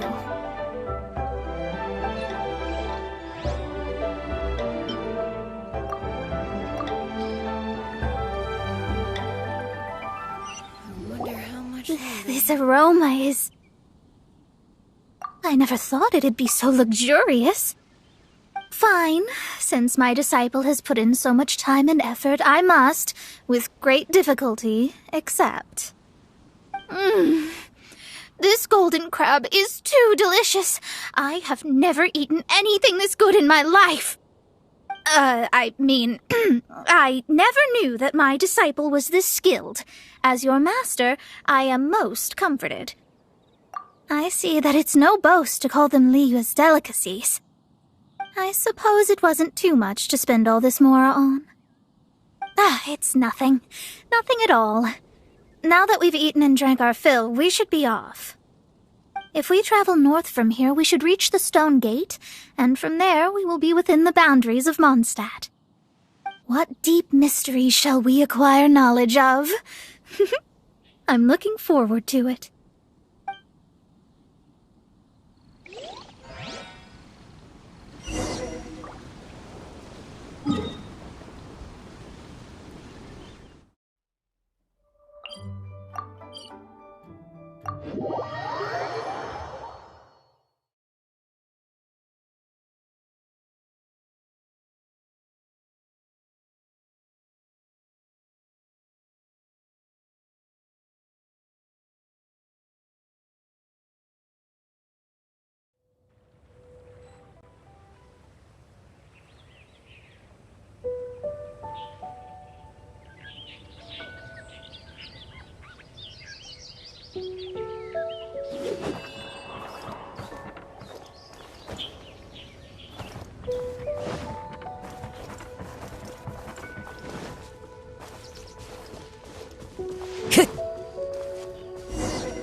That was tiring, but we're finally in Mondstadt. The quest to plumb the wondrous depths of knowledge is indeed arduous. Paimon's not tired. That's because you float. Well, it doesn't look like an astrologist is all that amazing either. That's because you have too many unrealistic fantasies about astrology. Are you also resting your feet here? Who are you? Oh, my brothers and I are all merchants. We just finished doing business in Liyue, and we're preparing to head back to Mondstadt. You look rather tired. The cart we hired will be coming in a while. What say you to coming along for the ride? Let's go then. We can make conversation along the way. The more the merrier. There's no need. Now shoo, get out of our way. Huh? Miss, is there something wrong? Cease your pretensions, bandit. Picking up people on the road who appear vulnerable, robbing them blind once they've gotten on the cart, and then taking them to some Archon-forsaken place. Is that your deal? What are you saying? We came over here to make conversation, and this is how we're rewarded? With insults? If you don't want to get on, don't. Crazy girl. Well then, shall I tell you now which objects you have on you that are stolen? If you have any quibbles, we can bring people to corroborate what I've said, and all will come to light. If I lose, I'll pay you 20,000 mora. But if I win, then you'll be eating prison rations in Liyue Harbor tonight. How about it? If you're real legitimate businessmen, there's nothing to fear, is there? You've pushed it too far, brat. I don't know how you found out, but as long as we get rid of you, no one will have to know. Don't fret, it's just a few bandits. You said earlier that there was nothing amazing about astrologists? Well then, this is a good time to show you what your master can do.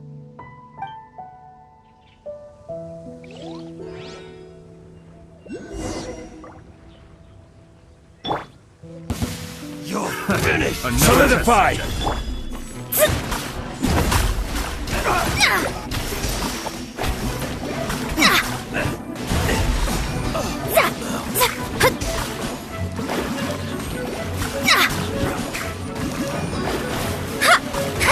Let me scribe.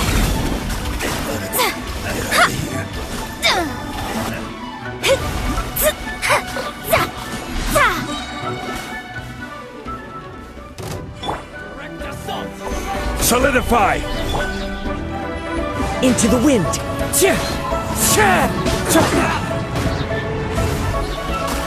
Fate is upon you.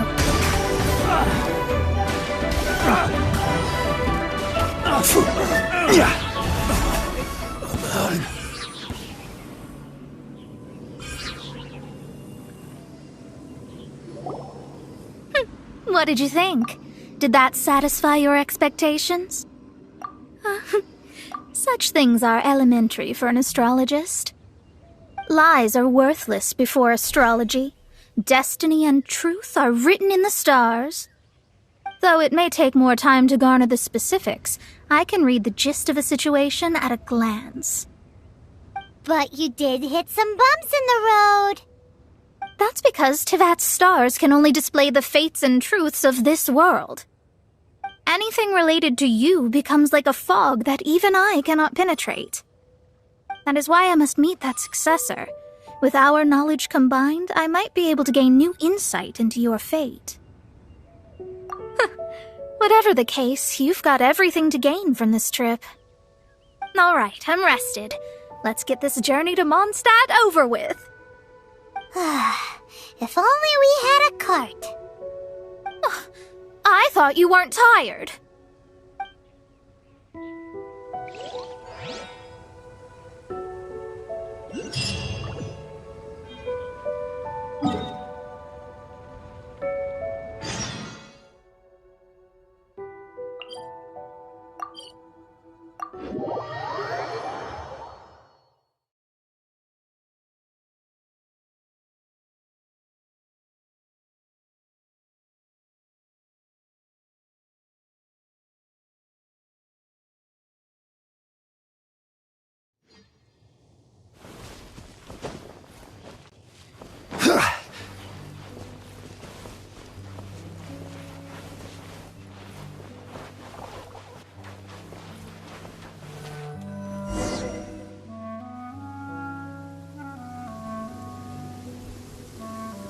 Are you ready?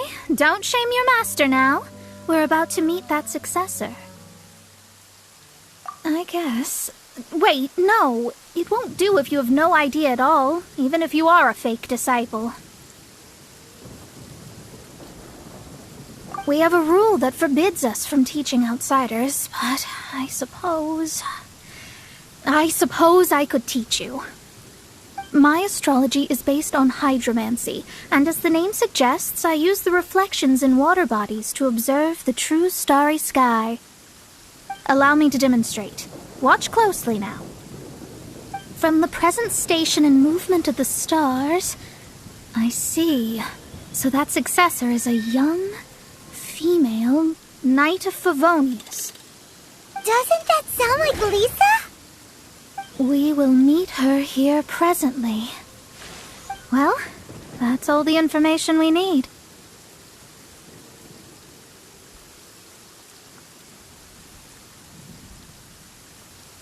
It seems that even basic astrology can't be grasped in one go.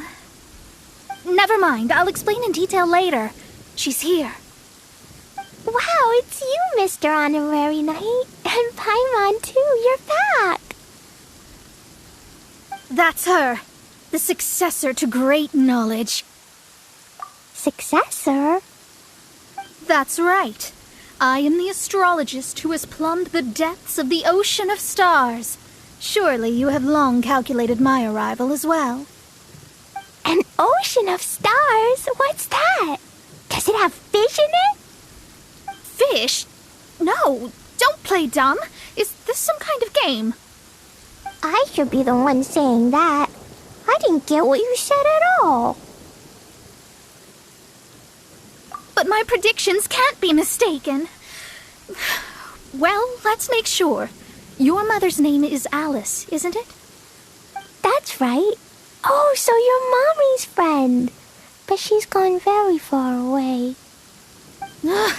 My readings told me as much. But before she left, she must have imparted her mystical arts to you, surely. Mystical arts? I don't get it. Mommy only taught me to make Jumpy Dumpties. So Glee's mother is the friend and rival of Mona's teacher? Yes. As well-versed in astrology as she was, my master knew only astrology. Alice, on the other hand, was skilled in a great many other mystical fields. Well, Glee's so young, so even if she'd heard this deep knowledge, she might not have understood. Yes. It seems she has inherited the blood, but not the knowledge. What a miscalculation. There can be no contest like this. Yes. So before Alice left, did she tell you about a 50-year agreement and about a certain box? Oh, I I know this one. So you're here for that box. I'll look. Wait here. Not this one. Or this one. No, it's not this one either. Ah, I remember now. I buried it together with my new treasure at Windrise. Wait for me. I'll be right back. Klee, don't just run off. Don't you need the things in your pack? I'll help her pack these things back in. You go after her. Looking at how rash she is, I worry for the box.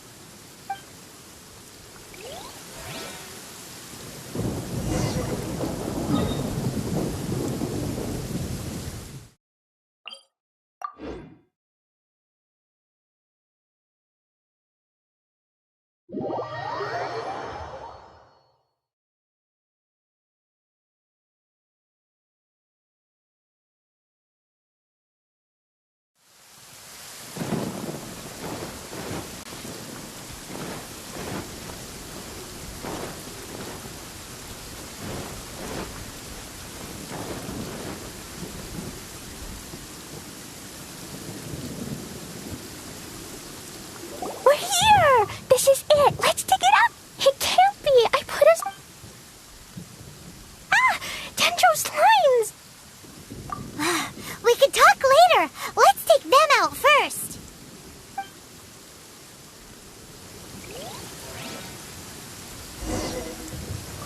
Stabilize! Incinerate! Inadmissible evidence!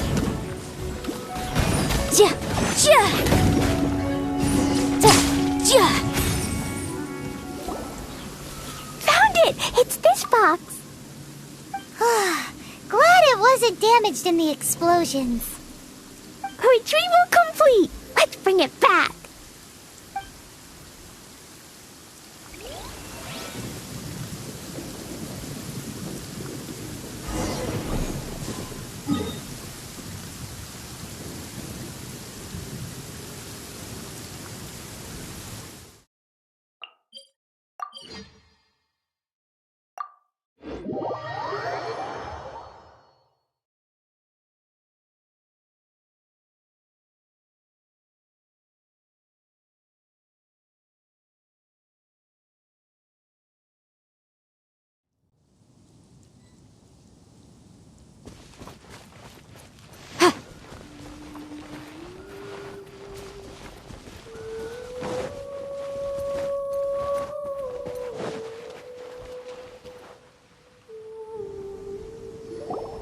You're back at last.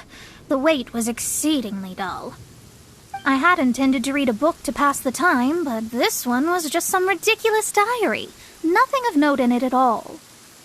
It dropped from Klee's backpack, so I thought it might contain some ancient knowledge, but... Never mind that. So, did you find the box? We did. It's in perfect shape. That's wonderful! Wait a moment. Why isn't it locked? And why is it empty? Huh? Well, it's because I borrowed this box to store my treasures. Borrowed? But since you're here for the box, I took all my treasures out. That's why it's empty. You used it to store your things? Then where are the original contents of the box? That's what I want. Oh, you want the... Is that Hag's... It's her diary from 50 years ago? The thing she wanted back after 50 years was the dark history of her youth? I'm finished. No wonder that old woman said I should not look at it no matter what, or she'd rip me to shreds. Am I in trouble? It was you who said you wanted the box. You didn't say anything about the thing inside. I don't know anything. I'm leaving. Bye. Well, if you don't say anything, your master won't find out, will she? Impossible. Astrology can see through all lies. You've seen it yourself. Oh. After having spent all my mora to come to Mondstadt, not only have I gained no knowledge, But now I can't return. How did it come to this? That's so sad. Maybe you could forget everything in that book and then go back. That's too difficult. And even if I wanted to stay in Mondstadt, it would be...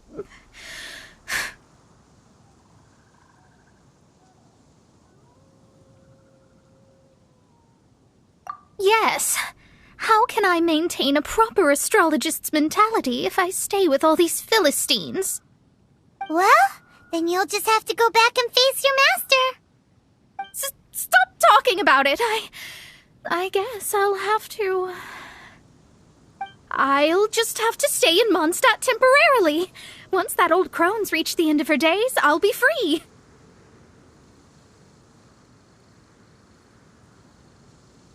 But what will I do about my astrology research? No, wait, I don't even have a place to stay. About that, we can go ask Catherine at the Adventurers Guild. Let's see if she can help. The Adventurers Guild? Ah, right. You can do commissions for them in exchange for... Well, you know what I mean, don't you? Oh, thanks.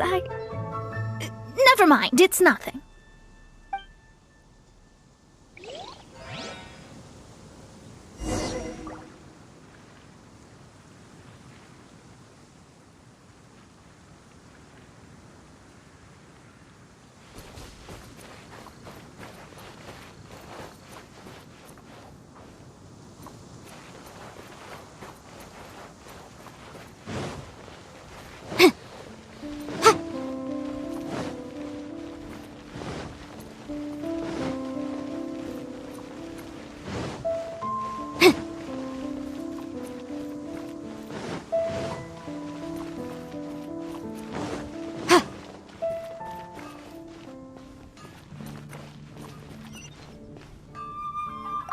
Ad Astra Abyssosk. Welcome to the Adventurers Guild. I see. I understand the situation. There is a magic laboratory in Mondstadt that has been sealed by some unknown person. Although we have a few specialists who could break the seal, they all have their own labs and aren't that interested in the matter.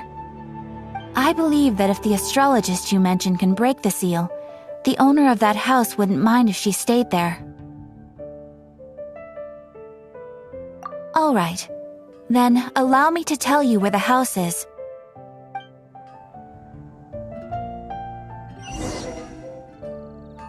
Take your pick. You'll find no second-rate items at Wagner's.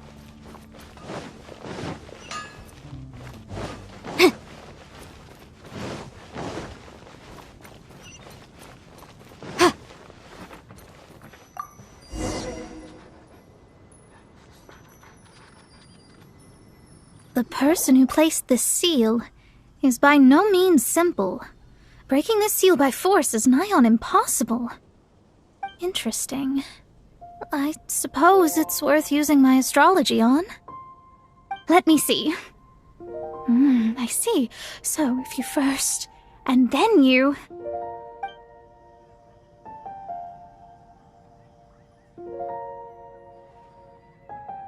All right, it's open. Holy moly, that's amazing! Now we just need to go back to Catherine and you'll be able to stay here. No need, no need. You have my utmost thanks. You are? Oh, I'm Goth, the owner of this house. I passed by the Adventurers Guild a while back and Catherine told me about the matter. I never thought this troublesome seal would be dispelled so quickly. Does that mean I can stay here? Of course, of course. The facilities inside were just being left there anyway. I would be glad to have someone make use of them. To express my thanks, I shall rent this building to you at the lowest possible price. Rent? I didn't hear anything about rent, and I helped out too. Yes, of course, I understand. I am most thankful to you for that. So rest assured that I will give you the best rates. I mean...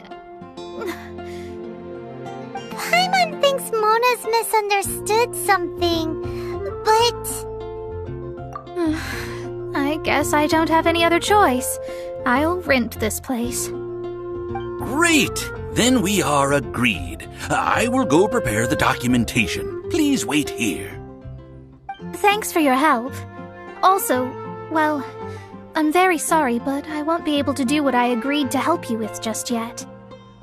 Without the necessary tools and without new knowledge, it will take me some time to see your destiny clearly. But I promise that I'll do a reading for you first thing once I'm ready.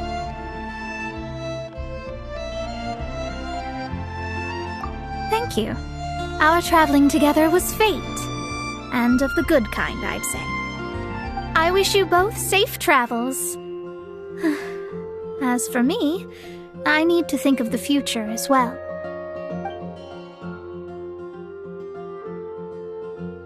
How is she gonna make a living if she doesn't use astrology to make money? Maybe we should come back and check on her once in a while. It would really be bad if she fainted from hunger in there.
Area of activity.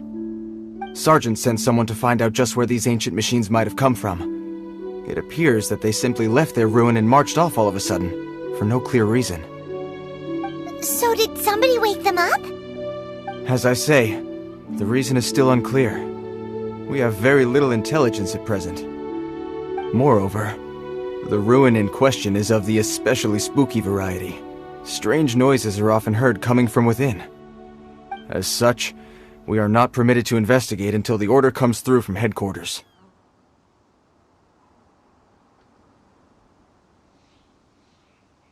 In any case, the only sensible strategy in the meantime is to increase Millilith patrols. We must not let innocent civilians come to harm. That's a good point. Ruin guards are probably pretty dangerous for regular folk. Wow. I'm very grateful indeed for the offer, but it just wouldn't be worth the risk. Oh, don't worry about that. This one beats up ruin guards for breakfast.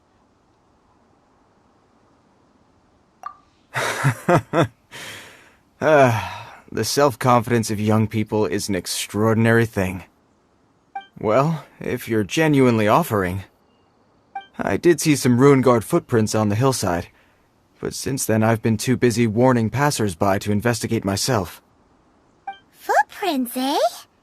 Interesting. We'll take the case. While the Millilith stands guard, evil shall never prevail. On behalf of the Millilith, I salute you, traveler. You have my gratitude. I will rendezvous with you once I have finished my patrol.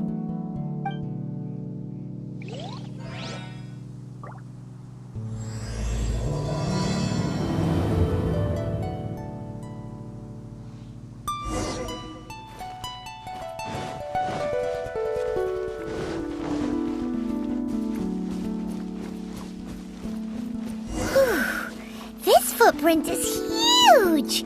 It has to be the one that guy was talking about. And here's another one. Yep. Seems the ruin guards did come out for a... The trail of ruin guard footprints leads us here to... Ah! A ruin guard! Over there!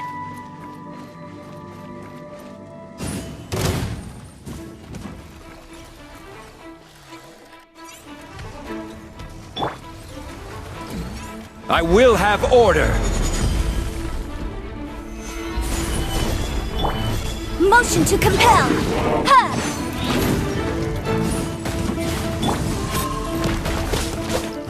One with nature.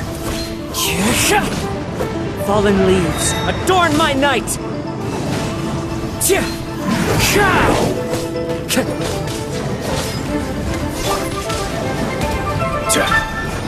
Stabilize! That's one down. Let's keep looking around. Maybe we'll find some more.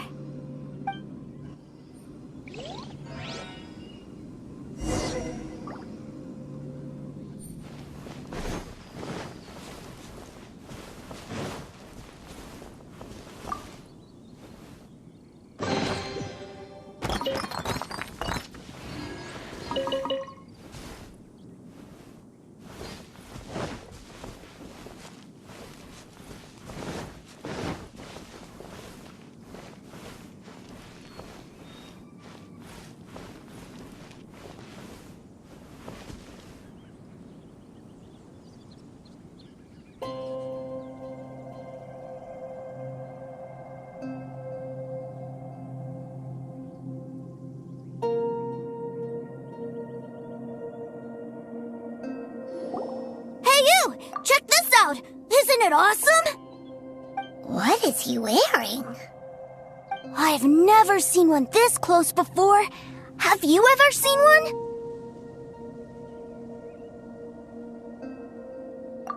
Excuse me. His name is Mr. Cyclops, actually. What sort of dumb name is Ruin Guard? Mr. Cyclops? Aw, that's cute! Wait, what? Do people seriously call them that? Yep, my brother said so. And he's the best toy seller in the whole world. It's his job to sell this kind of stuff. Right now, he's at the Institute for Toy Research in Liyue. That's where Mr. Cyclops has come from. It's always nice to meet someone else who likes toys. So tell me, where'd you get your toy from? Must be a pretty new kind, huh?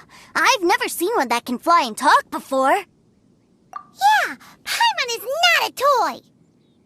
Greetings! Have you found anything? Oh. A child? What's the situation here?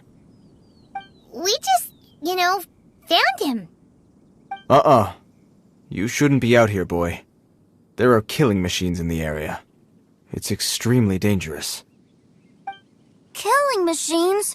You mean ones that look like this? Precisely. And including this one. It's not moving now, but if it were to wake up, the consequences would be... You take that back! Mr. Cyclops is not a killing machine! He's one of the good guys! Well then, why don't you get back to your normal job and leave us to do the babysitting? It seems I have no other choice. Very well.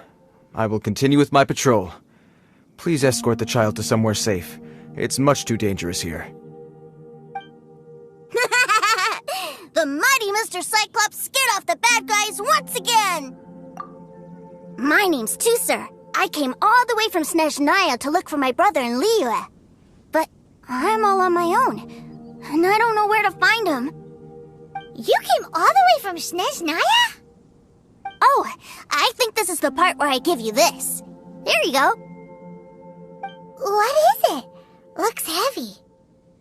What the... My brother said I should take it with me. He said, find a nice person to give this to, and they will take good care of Tusser. Your brother makes a good point. Still, it's hard to believe you made it all this way armed with nothing but a few bags of Mora. Your family must be super rich. Paimon never knew you could make so much Mora from selling toys.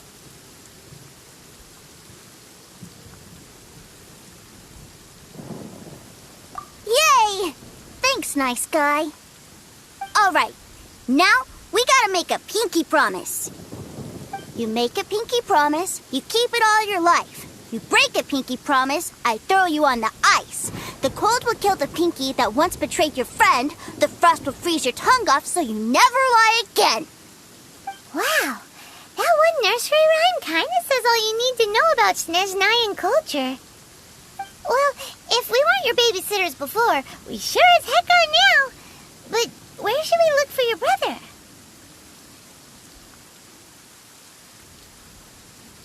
Great idea! Alright, off we go! Alright! Finally, now I get to see my brother!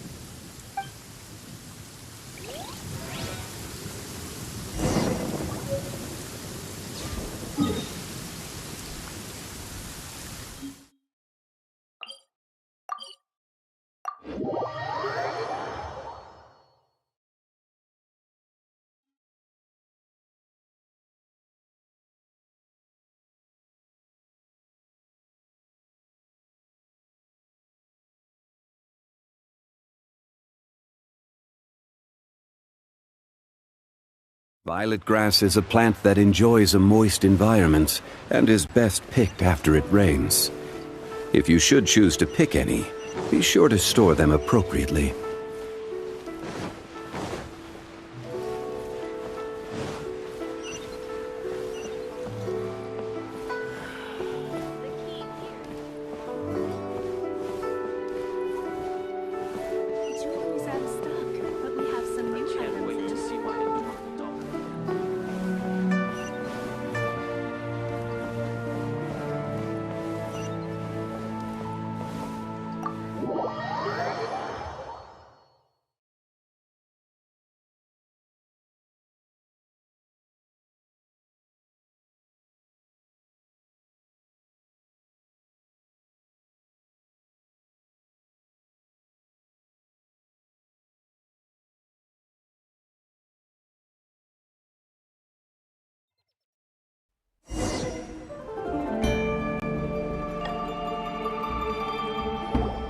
That seems a little inappropriate, don't you think, sir?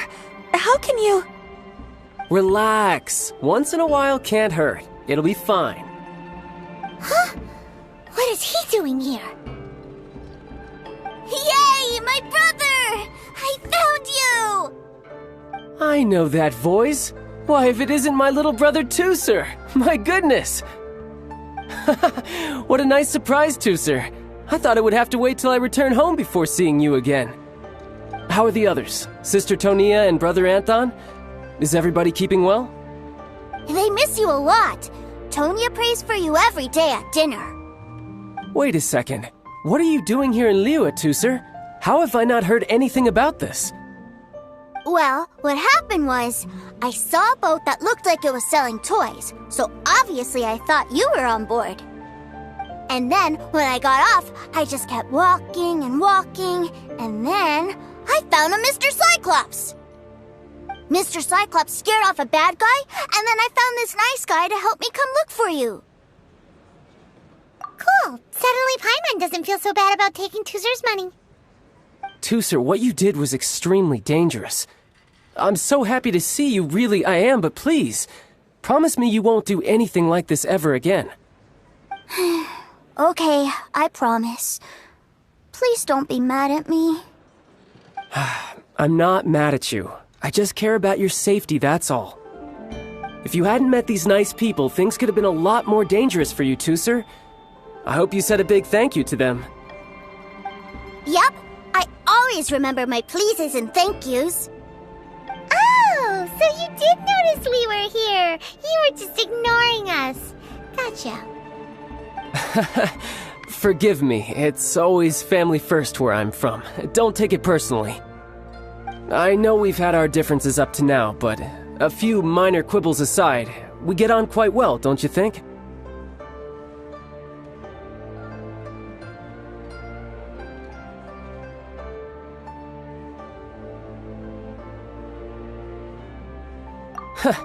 Come on, you know I'm just a pawn and all that, just doing my part.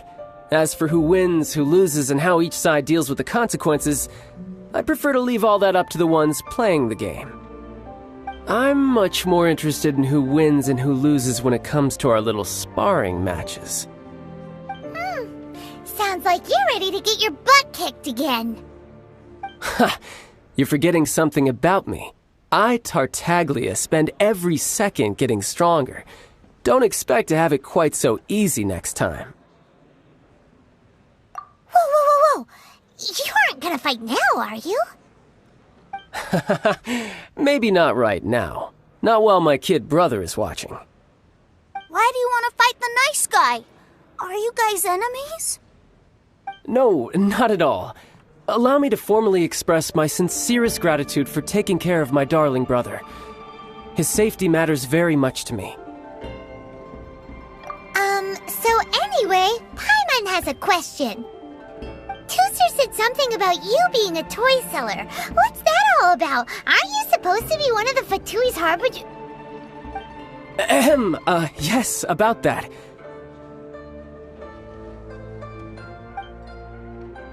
Shh, look. I only told him that so that he'll look up to me. In the eyes of a child, working with toys must be the best job imaginable, right?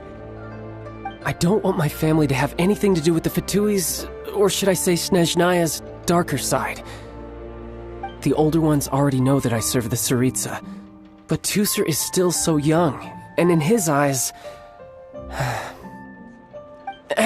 As I was saying, I remain Snezhnaya's greatest expatriate toy seller, currently attached to the Liyue branch of our Institute for Toy Research. That's right! My brother's the greatest! He's Mr. Cyclops' bestest friend! Just humor me in front of Tooser, if you would be so kind. Yes, Ekaterina. I will deal with the issue of that outstanding payment right away. Hey! Slinking off, are we? But Master Child, would it not be a little improper to ask you to deal with debt collection? A bet is a bet, isn't it? And if you lose a bet with an agent, well, you might as well get a little exercise out of it. Are you going off to sell toys now? That's right. As much as I'd love to catch up a little longer, Tooser, duty calls.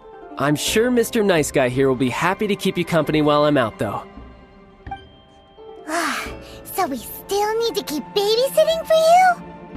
Sure! I really like this guy. And anyway, he made a pinky promise to take good care of me. Well, it sounds like Tooser really likes you, and that you've already made a pinky promise to take good care of him anyway. Then I'm in your debt. Here, take this as Tooser's entertainment fund. I want him to have a good time while he's in Liyue, so take him anywhere he wants. If need be, you may find me by the river near Qingshu Pool. I'll see you both around.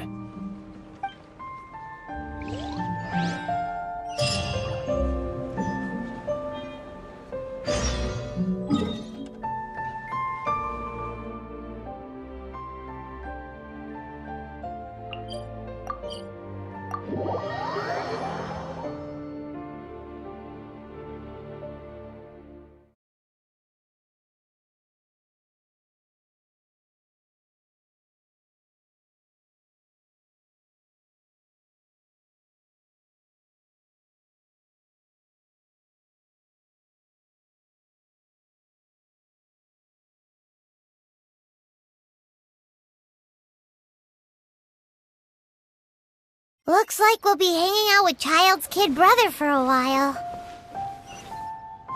So, where are we going to play first? How about we start with the toy store?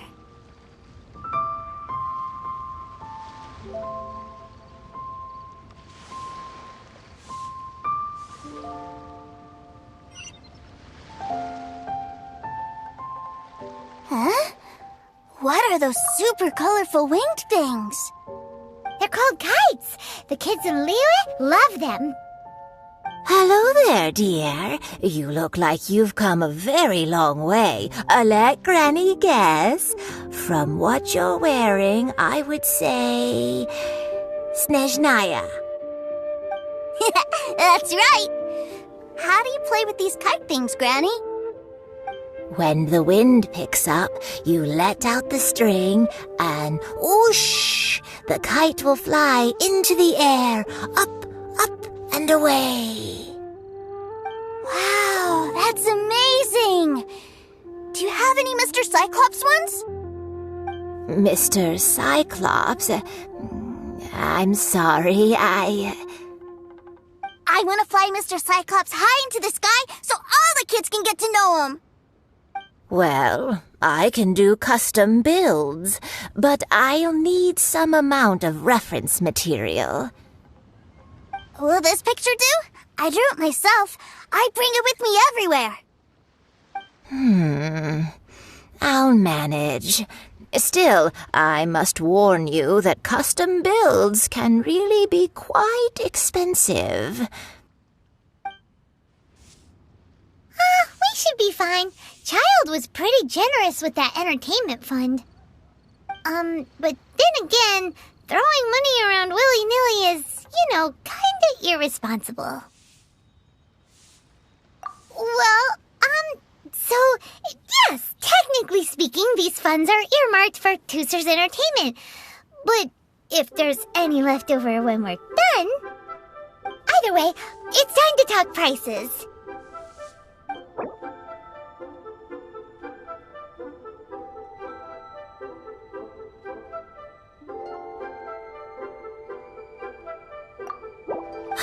Fine.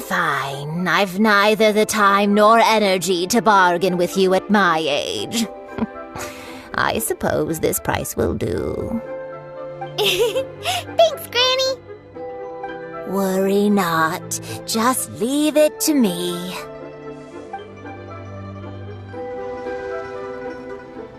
For our next stop, why don't we head to One Min Restaurant? It would be a mighty crying shame to come all the way to Liyue and never try the food. What about the pickpockets? Try your luck betting on Jade? Come and it's rare and precious curios.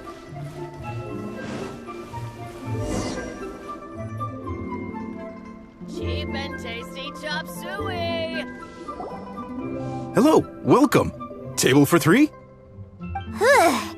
This restaurant has a really choking smell. A choking smell? Oh, you must be referring to our signature spicy chili scent. Spicy chili? But I can't eat spicy food. Oh, what a pity. A person who can't eat spicy food misses out on half of life's joys. Is it really that bad? My meals have to have lots and lots of sugar, and the oil has to be extra virgin vegetable oil. Wow, we've got a real rich kid on our hands. Looks like One Min Restaurant's dishes aren't to Tooser's taste. Maybe we should go somewhere else. Will that be all? Any more special requests? What do you mean, Chef Now? Giving the people what they want is the very reason One Min Restaurant exists. If I thought for 1 second that I couldn't make a dish to satisfy this child's tastes, I would have absolutely no business calling myself a chef ever again. Whoa, there seems to be a lot of professional pride riding on this. Then we'll leave it to you, Chef Now. We'll be eating here after all. Sure. But let me say this first. Special requests are going to cost you more than normal. Of course, we aren't going to demand prices anywhere near as exorbitant as the likes of Lily Pavilion or Sunyue Kiosk. Is it just Paimon, or are premium custom orders in fashion lately? Still, surely there must be a little room for negotiation, right?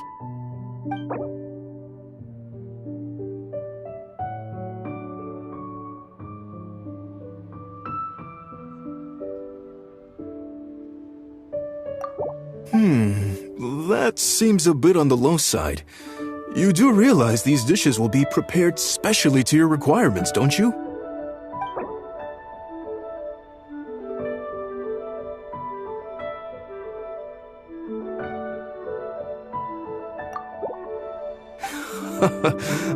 You folks. Let's go with this then. Any more haggling and we'll ruin the other customers' appetites. Thanks, Chef Now. Please sit wherever you like. Your food will be here shortly. Cheap and tasty chop suey!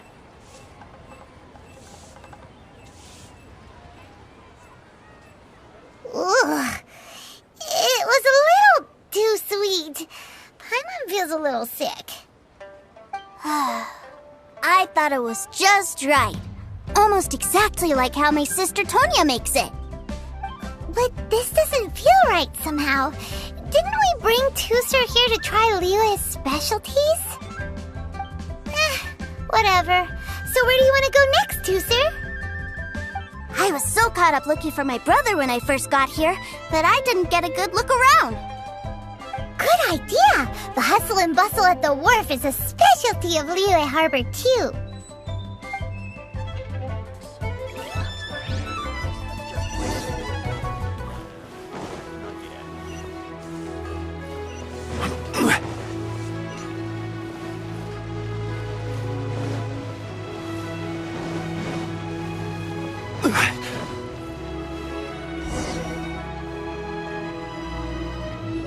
Wow, this place is huge! And there's so many people! Are the waves here always like this? Don't they ever freeze? Given Liyue's climate, the area around the harbor's mouth probably never gets cold enough to freeze.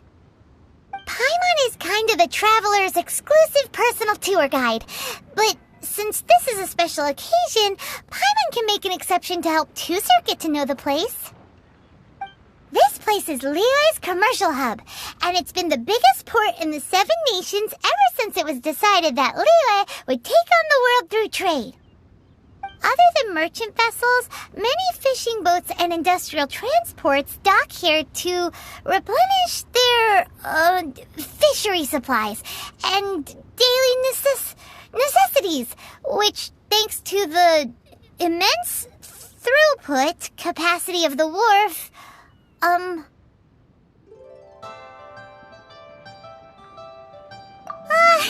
yeah, Paimon can't remember how the rest goes anyway. Well, guess Paimon will just have to explain this Paimon style. So this harbor is like Tevat's mouth, and it's the biggest mouth you've ever seen. All the nations float their boats over the sea into the mouth. The harbor goes nom nom nom nom and has a taste of each boat and the cargo it has on board. Then Liyue Harbor rubs its big round belly in satisfaction because it's all stuffed full of delicious mora. Hey, what's that big metal hook over there? I want to see. Wait, Tusser, don't run off! After all that, he wasn't even listening.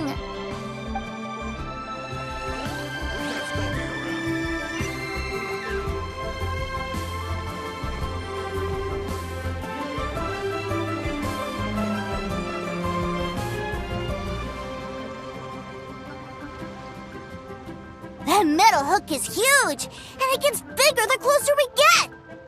This is an anchor. Docked ships use it to hold themselves in position to stop the wind and waves from blowing them away. An anchor. Got it. But I think I might get it mixed up with Commodore Hook. Commodore Hook? Is this another one of your weird toy names? My brother always sends me a really big toy for my birthday. Commodore Hook, Black Steel Jack, Iron Tony. We keep them all in our backyard. Yeah, and that's why I can't bring them with me all the time. It's a shame. Wow, using Fatui funds for personal gain? To think Snezhnaya would let their harbingers do that, all for some giant toys. But suddenly, it doesn't seem so strange that Tusser would treat a ruin guard as a giant toy. But my favorite has to be Mr. Cyclops. Even though I mostly came here to see my brother, the other big thing I wanted to do was play with Mr. Cyclops. Oh, are they selling fish over there? Let's have a look. Hey! Quit running off!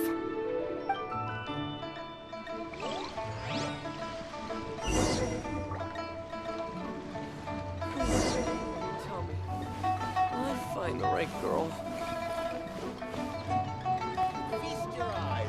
Is this where they sell fish? Wow, the fish here in Liyue are so small. Hey, whose fish are you calling small? Little kids shouldn't go around ruining others' business. He's just a curious kid. No need to get worked up. That said, these fish are actually pretty big by Paimon standards. Just how big are the ones you're used to, Tooser? Maybe 200 times your size? There are legends in my hometown about it. It's supposed to be a super delicious fish. I told my brother about it, and he went out to sea to catch one for me. A few days later, Thun and I were so happy. Are you sure that was a fish? Paimon thinks it sounds more like some sort of leviathan. Hey, Mr. Nice Guy!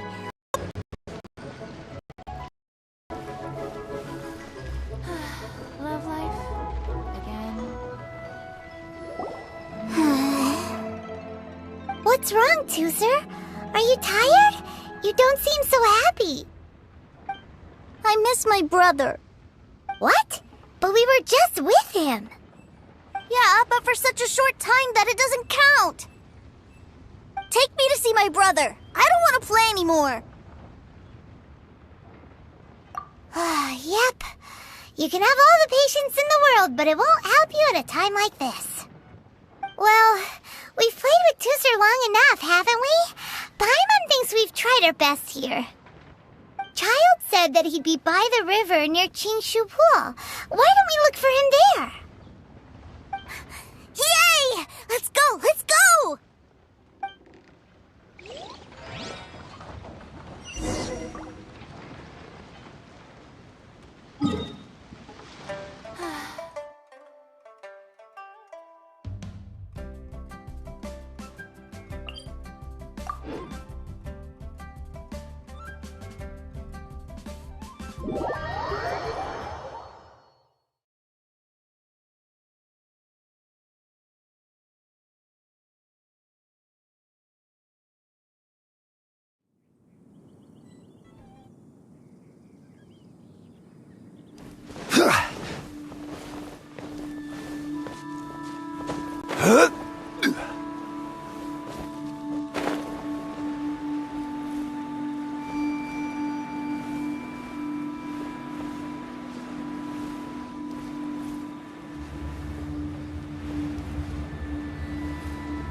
Wait, he's talking to the treasure hoarders?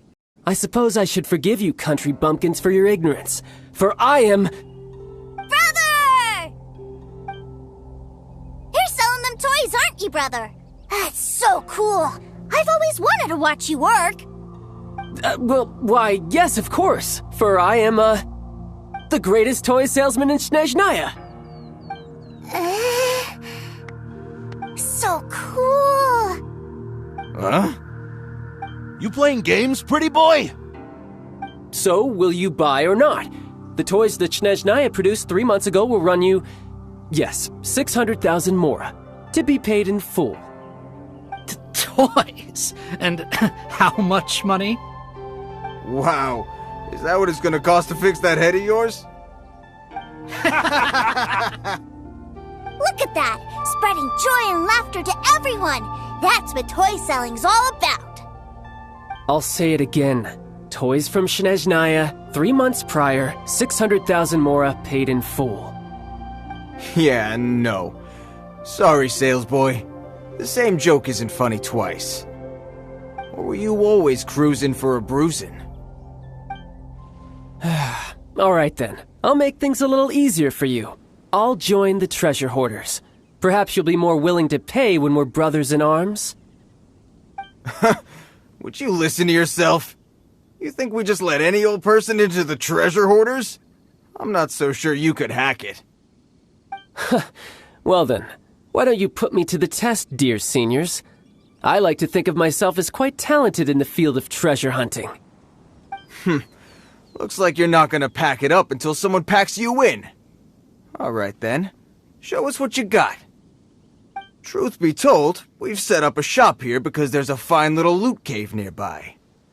But the treasure hasn't been easy to get at. We've been at it for 2 days now. If you think you're up to snuff, why don't you have a crack at it on our behalf? Of course, that means that once you got it, it's ours. Don't try to sneak off with the prize now. Come on. If we can't do it, do you really think this guy stands a chance? An initiation test, eh? Interesting. It's been a while since I've been assessed by someone else. The loot's on the opposite cliff. We're gonna hang back here and watch the show. Huh, no problem. Don't blink though, or you might miss it.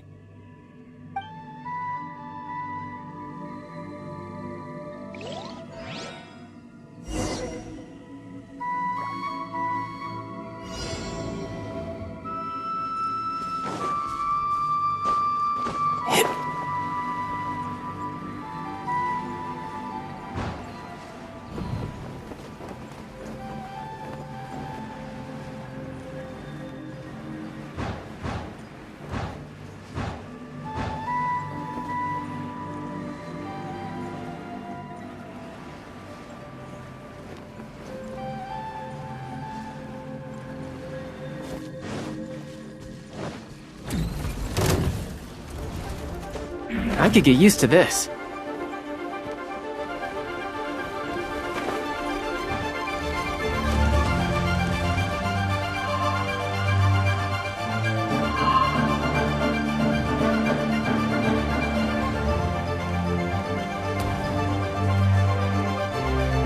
Drat!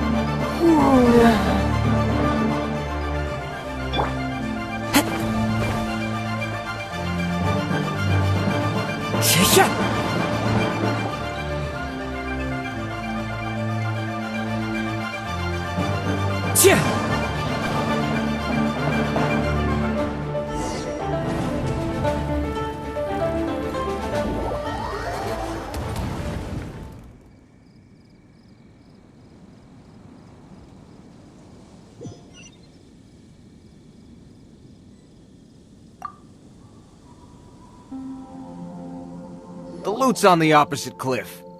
We're gonna hang back here and watch the show. Huh, no problem. Don't blink though, or you might miss it.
Well, I have the goods. Here you go.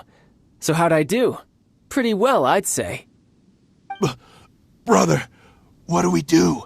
This fellow isn't normal. Please, hold on a moment, sir. We need to discuss something amongst ourselves. He ain't here for an initiation. He just wanted to show off. Honestly, we'd be no match for him if he wanted to fight. Guys, do you think that maybe we're being robbed? I don't know. Surely he wouldn't have come here all dressed up like that if he was only after us. Unless maybe his words have hidden meaning. Snezhnaya, 3 months, 600,000. Oh, I get it. It was insider talk. I remember that the boss got us 600,000 more a loan from that Snezhnayan bank about 3 months ago, and still hasn't repaid it. So this guy must be the debt collector. But why didn't he just say so? What's with all the toy talk? And that's where you're still green. See, in a lot of professions like this, people speak in code to protect the privacy of their business partners and clients. Makes sense. Owing money is pretty embarrassing. This guy isn't one to mess with, I tell you. He's a professional. Way too professional. So, Mr. Salesman, my apologies, but we can't have you joining us. Oh? I didn't pass? I must say, I never imagined that the treasure hoarders would have such strict entry requirements. No, it's not that. What we mean is that you're too big a fish for our little pond. But we fully understand the situation with the, toys, sir. We'll fetch that 600,000 for you right away. I see. Well then, it's been a pleasure doing business with you. We get paid, and everyone stays happy. A wonderful outcome, wouldn't you say? Yes. Couldn't agree more, sir. That's my brother for you. Toy sellers are so cool. Ah, Master Child, you're here. A new batch of fresh recruits have just... Hey now, keep your voice down. Can't you see I'm entertaining some clients over here? Clients? Well, anyway, the Motherland has dispatched a new batch of recruits to Liyue.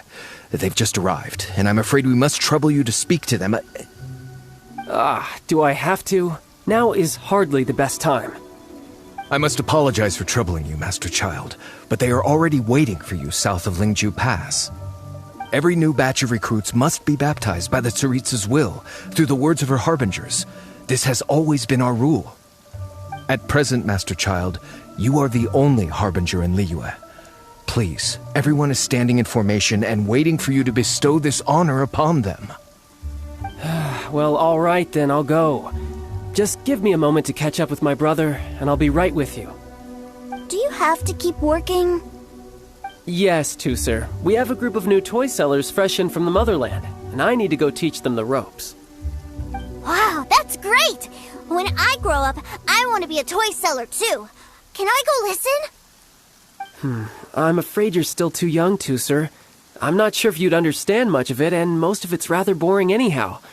Why don't you go play with the Traveler instead? Sound good? But... I really do have to go now, Tusser. A lot of people are waiting to see me. I'll see you around, all right?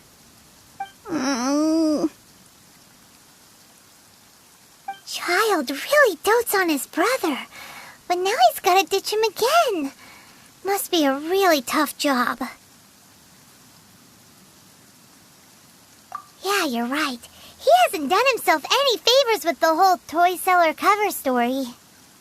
To think he'd go this far just to prevent his family from seeing his dark side.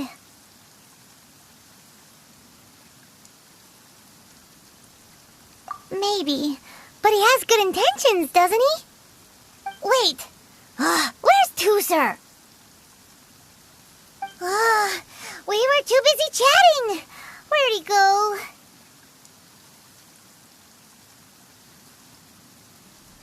Did he sneak off to follow his brother? Either way, let's head over there first.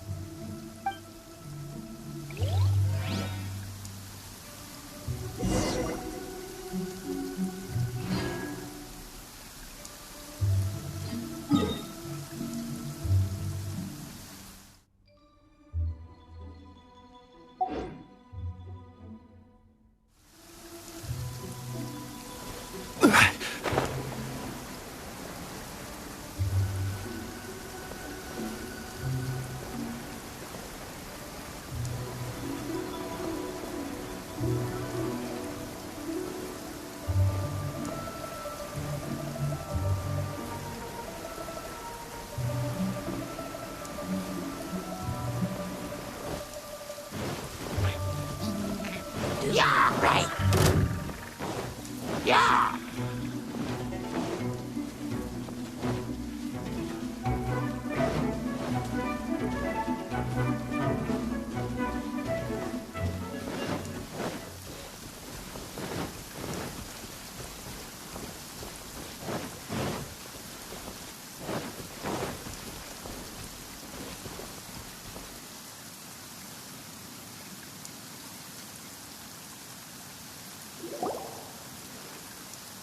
Toozer, so you did come here.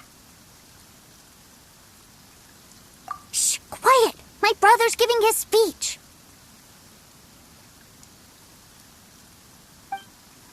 From this day forward, you will honor the oaths you have made to Her Majesty the Tsaritsa, and you will stop at nothing to bring Snezhnaya victory.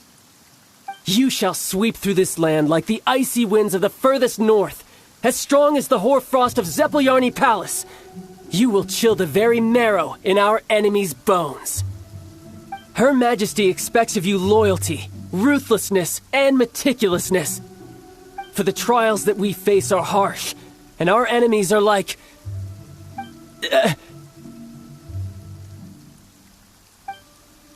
like kites and rattle drums, who shall become redoubtable foes of Mr. Cyclops in the marketplaces of Liyue.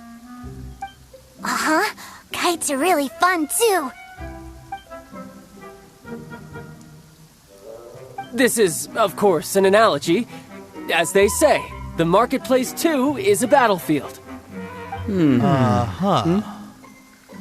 So as your sales manager here in Liyue, I demand that you obey my every order. A refusal shall be considered a betrayal, and the price for betrayal is to be dishonorably discharged from the Liyue Institute of Toy Research. Whoa, that's really strict. Won't people be really sad if they get fired from the Institute? Huh? Seeking to please everyone pleases no one at all. Time to try something else. Forget it. Perhaps a round of hands-on training will suit us better. Hands-on training? After all, a strong body is the proof of one's capacity. Hey, did he just say that we're doing hands-on training? A Harbinger wants to spar with us personally? Well, what an honor! I can't believe it. Are recruits like us really worthy? Am I hearing a hint of objection to this idea? Not at all, sir! That's the spirit. Now come at me, you lot!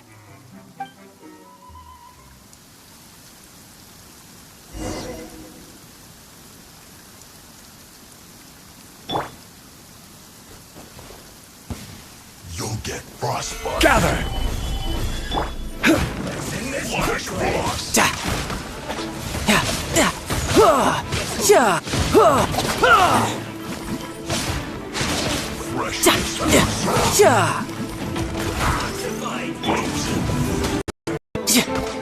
Tidal wave.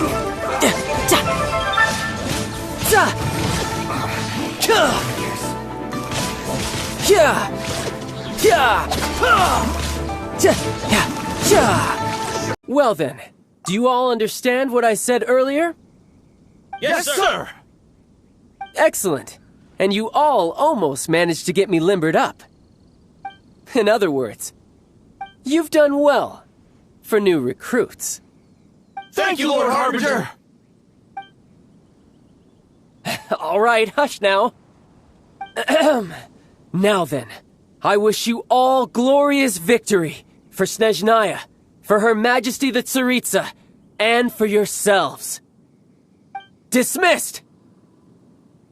Brother! You were amazing!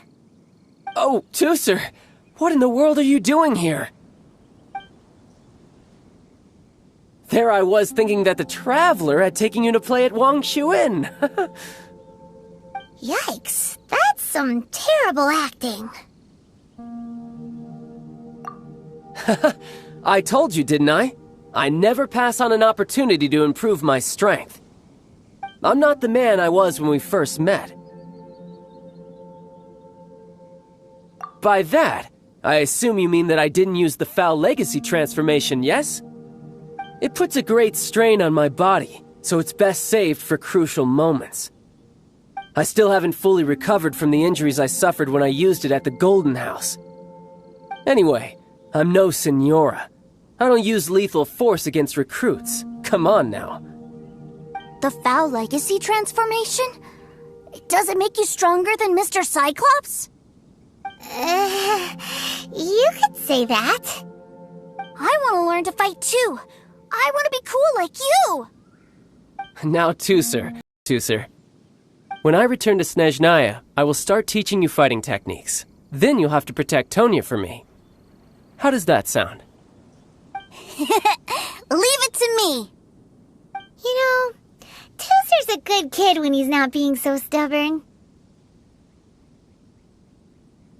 You've had a nice long time here in Liyue, haven't you, Tusser?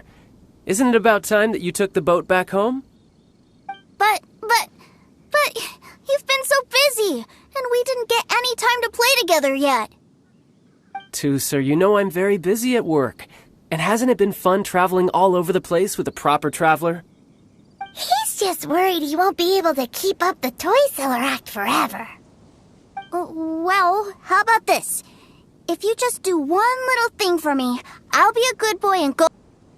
Oh dear, who taught this little... Alright, what'll it be? Take me to visit the Institute of Toy Research!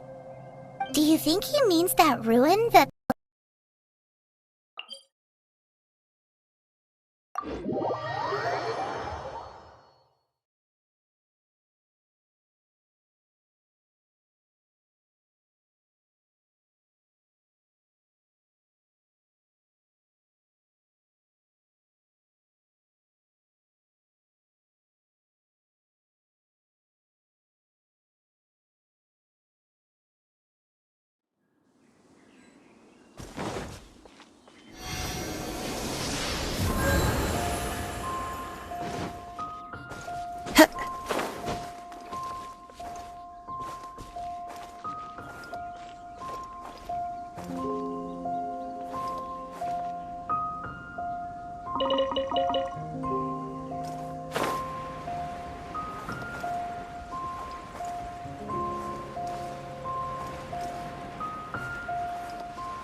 Here we are. Welcome to Liyue's Institute of Toy Research. Yeah, we're here! I can already hear the sounds of machinery inside. Awesome! What is this place? And how do you know about it? Based on my limited understanding, I believe this is one of Dottoro's research facilities. Dottore is another one of the Fatui Harbingers.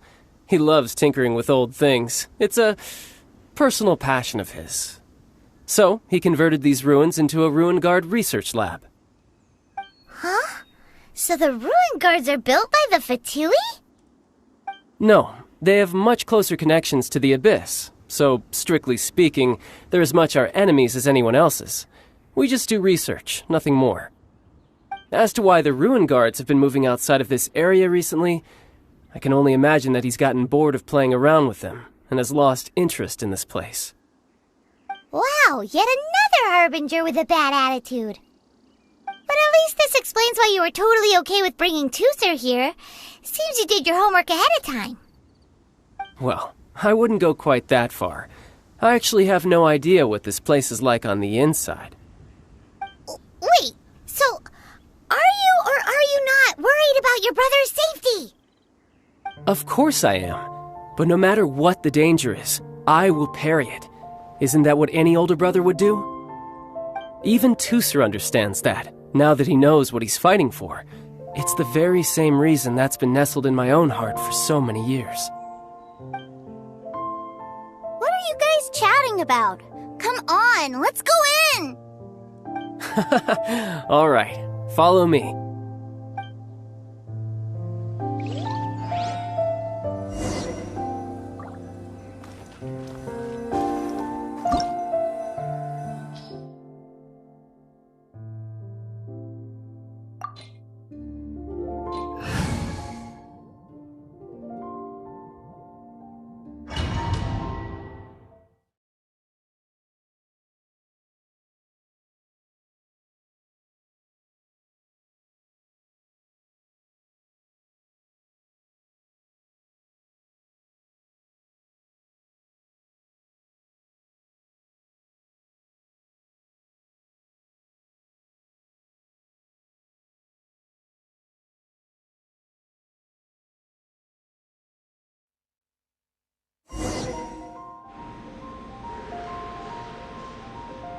Brother, someone was saying that Mr. Cyclops is a killing machine.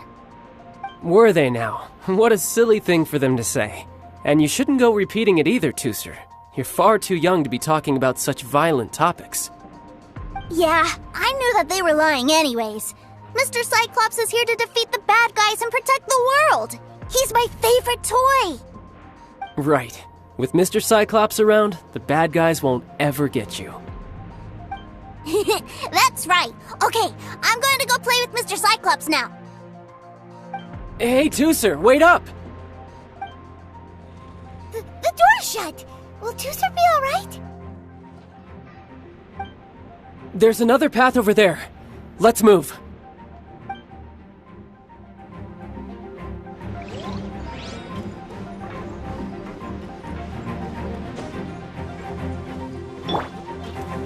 Into the wind!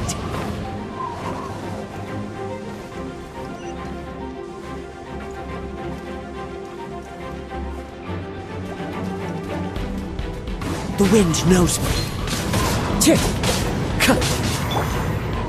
No, my sword! One with nature.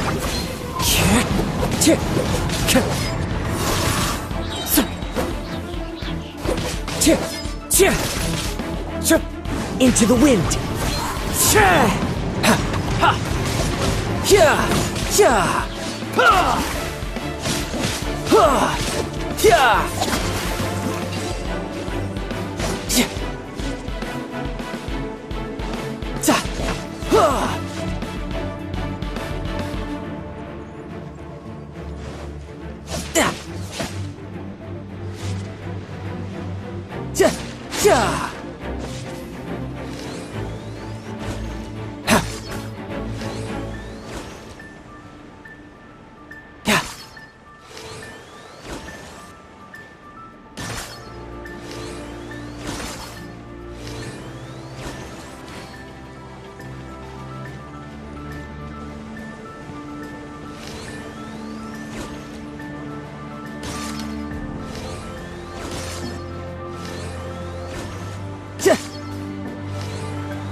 wind.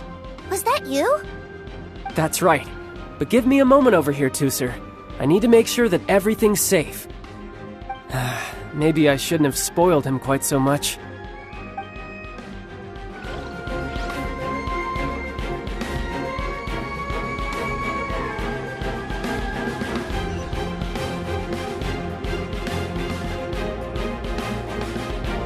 Those ruin guards have all been strung up. Where are they being taken to? I don't know, but if there's a chance it's where Tooser is, we need to stop this before things get ugly.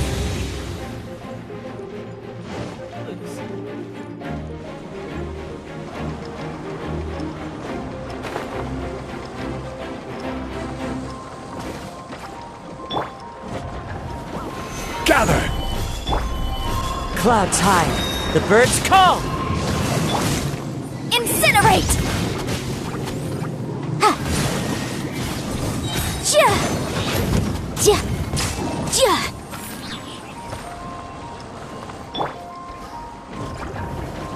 The wind knows me. Gather! I will have order!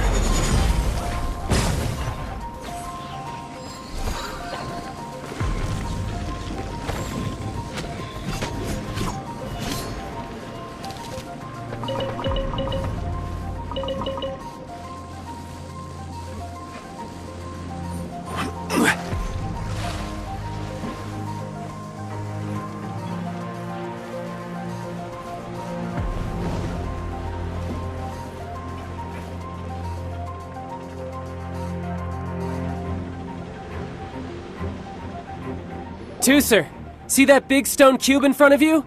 I need your help. Yay! Do I really get to help my big brother out? You bet.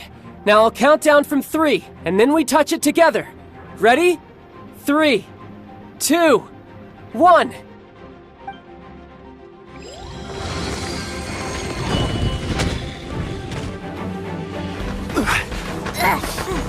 That's bright. What is that? It's a witch ray that will turn you into a little lamb if it hits you. So stay out of its way. That's scary.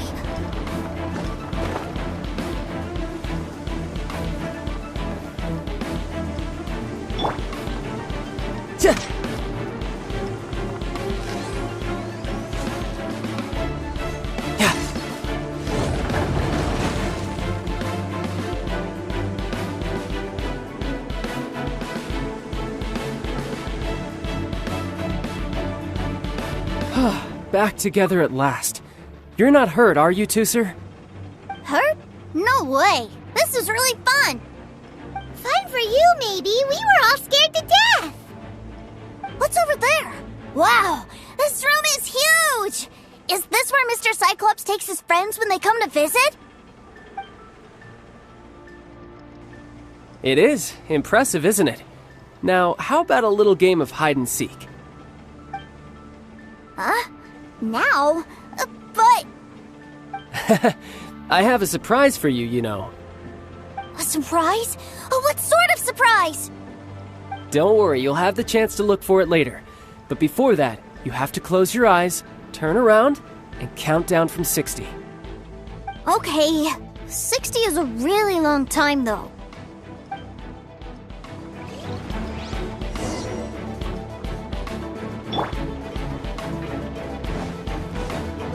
Yeah. 60, 59, 58. There's not much time. Let's clear all these hazards out. 48, 47, 46, 45. Are you guys okay? What's all that crashing and banging? Don't worry, it's all part of the surprise. You're mine. Ha! 16, 12, 10. Hey, no cheating. You skipped a few numbers, you little rascal. You noticed. All right. 15, 14, 13.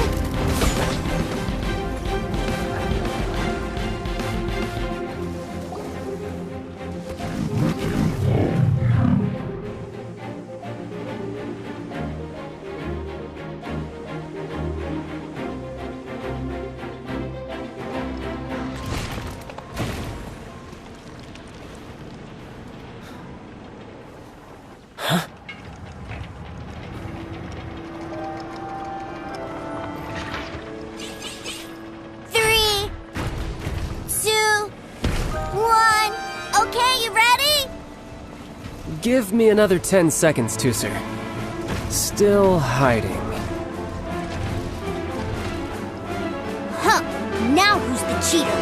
All right, 10 seconds, that's it.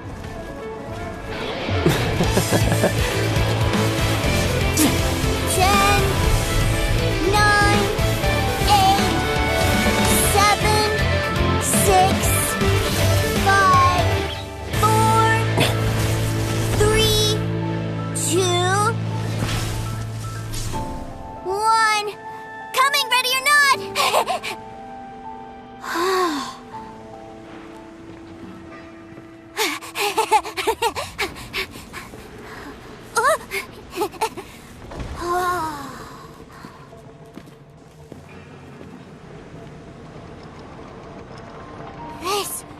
This is everything I've ever dreamed of! It's Mr. Cyclops' world! Wow, he actually pulled it off. And the way he knocked those ruin guards around was like they really were kids' toys. But Paimon wonders if he'll be alright after using the Valve Legacy transformation again. Awesome! Boy, if these Mr. Cyclopses weren't so big, I'd sure love to take one home. Wait, where'd he go? Where'd my brother go? Aren't you guys supposed to be playing hide and seek? Oh, that's right! I was so excited that I forgot all about our game. Well, let's go look for him together, okay?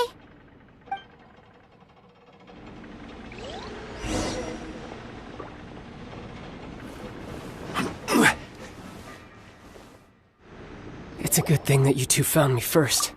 Looks like using the Foul Legacy transformation while I was still injured took more out of me than I thought. I have no idea what I'd do if Tusser saw me like this. Look at me, deflated as a burst balloon. As I recall, you have siblings too, yes? I figured that you probably wouldn't take me out in front of my little brother. Really milking this situation, huh? Like I said, I can never pass on an opportunity to test my limits. And that's why I, Tartaglia, am always getting stronger.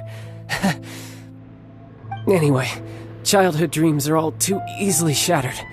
Even if you just leave them be, they will fall to pieces all by themselves. So someone has to protect them, right? If you make a promise, you keep it. If you make a mistake, you apologize. And if you give someone a dream, you defend it to the end.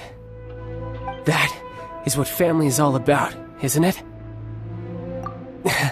Remind you of something, did I? Quit the tough guy act already! You need to see a doctor right away, mister! A fine suggestion, but first, I have a little something for Tusser. Please give it to him on my behalf. Huh? Is this a Mr. Cyclops action figure? Indeed. I had made it to order by a smith some time back.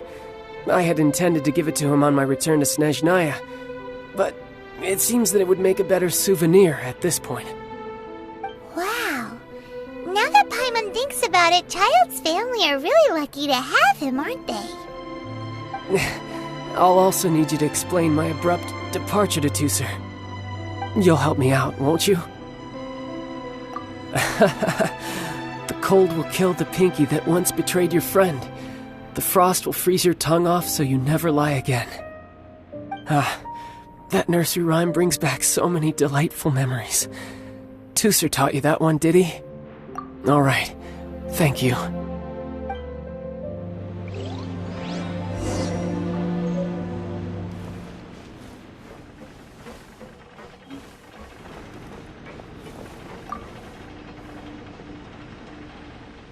I can't find him anywhere. Where did he go? Really? Where is he? Yeah, so he had to leave in a real hurry. He didn't abandon you here on purpose. Oh, that's great. But still, I was kind of hoping we could play here a little longer. Wow, look at this! I never knew that they made Mr. Cyclops' in this size. Look, it even has my name on it. It's my very own Mr. Cyclops. You're really loving it, huh? You bet.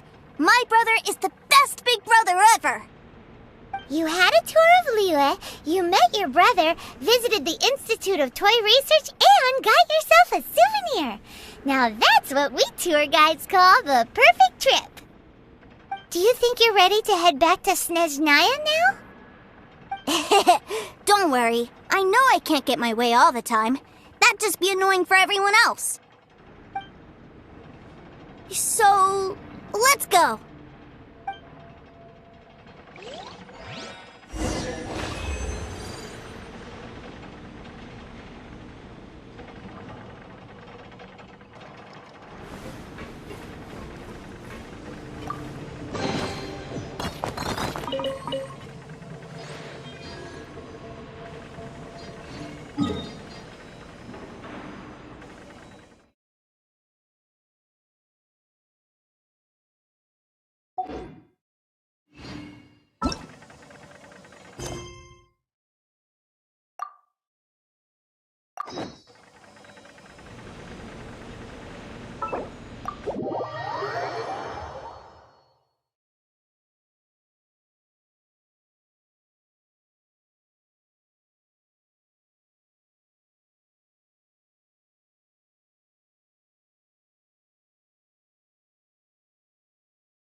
Sir, young Master Tooser, I've been waiting for you. Did Child send you? That's correct. Master Child instructed me to arrange for young Master Tooser's return trip. Please, come this way. Who are you? My big brother always tells me never to go off with strangers. But you've been following us around this whole time. Yeah, that's because I've known who you are all along. What? My brother told us all about you in a letter he sent back home. Sister Tonya read it to me. I actually recognized you the moment I saw you. I just couldn't remember your name. What a strange twist of fate!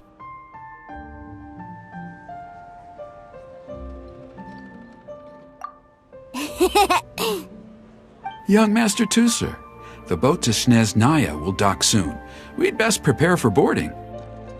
Gee, time really flies when you're having fun.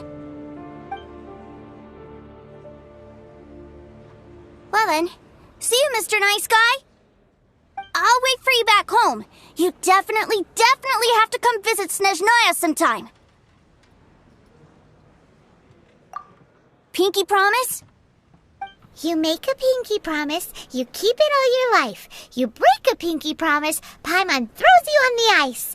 The cold will kill the pinky that once betrayed your friend. The frost will freeze your tongue off so you never lie again. It's a promise then. Bye-bye, Tooser. Have a safe trip.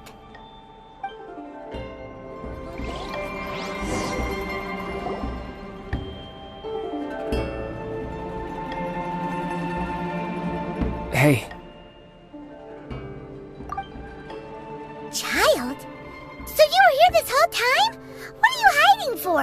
Why didn't you come and say goodbye? Partings are special moments.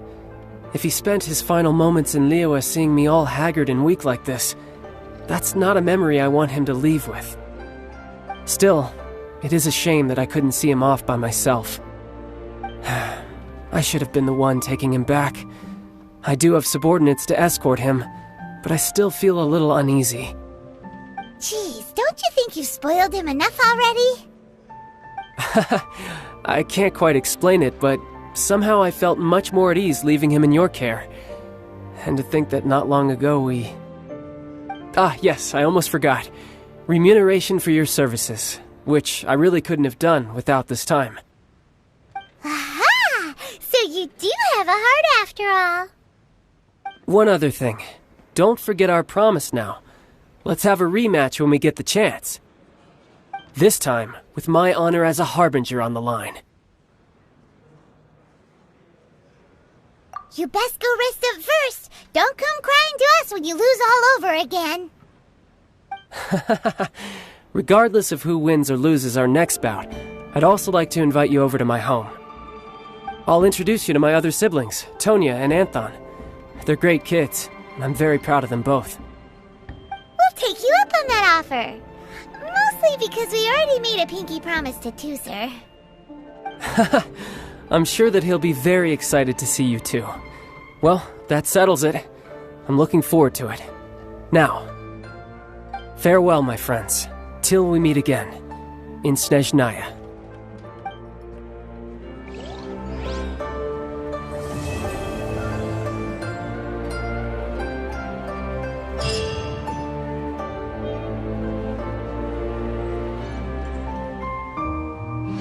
Welcome to the Northland Bank.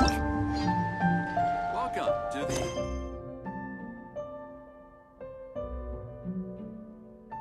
If I take the...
find her!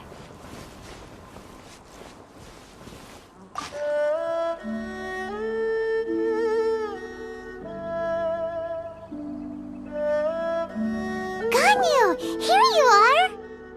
You two. I did not expect to meet you here. Is it official or private affairs that bring you here? I shouldn't.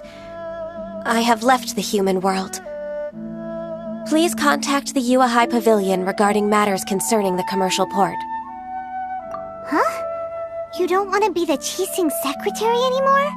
But they're all waiting for you to come back! That's why you're here? You want me to come back? I'm afraid you came here in vain. What? Did something happen?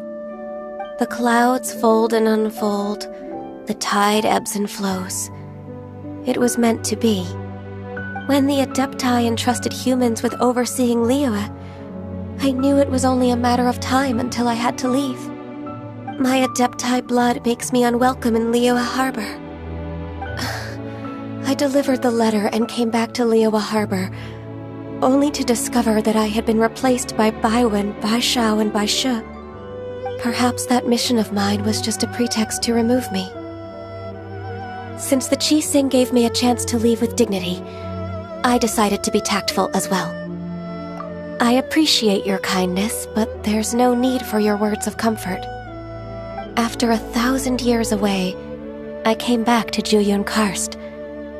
Looking at the clouds floating among the mountains brings me peace of mind. I feel better now. But... Who disturbs the peace of these mountains? Cloud Retainer, we're terribly sorry. We just... One merely jests. One felt your presence the moment you set foot upon this land. Wow, you Adepti really are impressive. Come here to chat about the old times with Ganyu. It looks like you get along quite well. A matter leaves you at an impasse then. Not to worry. One is exceptional at seeking avenues for conversation. One has been one's own companion in idle talk for many a year. Yes. Since you are Ganyu's friends, tales from her youth shall one apprise you of, perhaps? Oh, Cloud Retainer. Nothing to be ashamed of. You were so cute as a child. One is most certain that your friends would like to hear of it. Oh, Paimon wants to hear it! Little Ganyu loved when the horns on the top of her head were caressed. When one was still taking care of her, one was pestered most often to touch her horns. She was elsewise loath to sleep. Wow!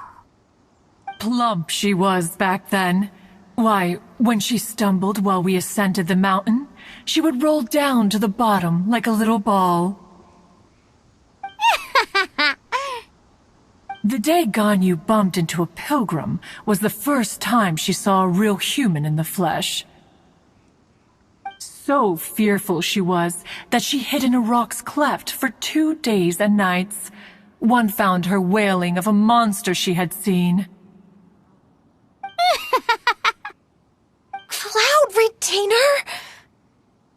Forget it. It's about time for my training. I will take my leave.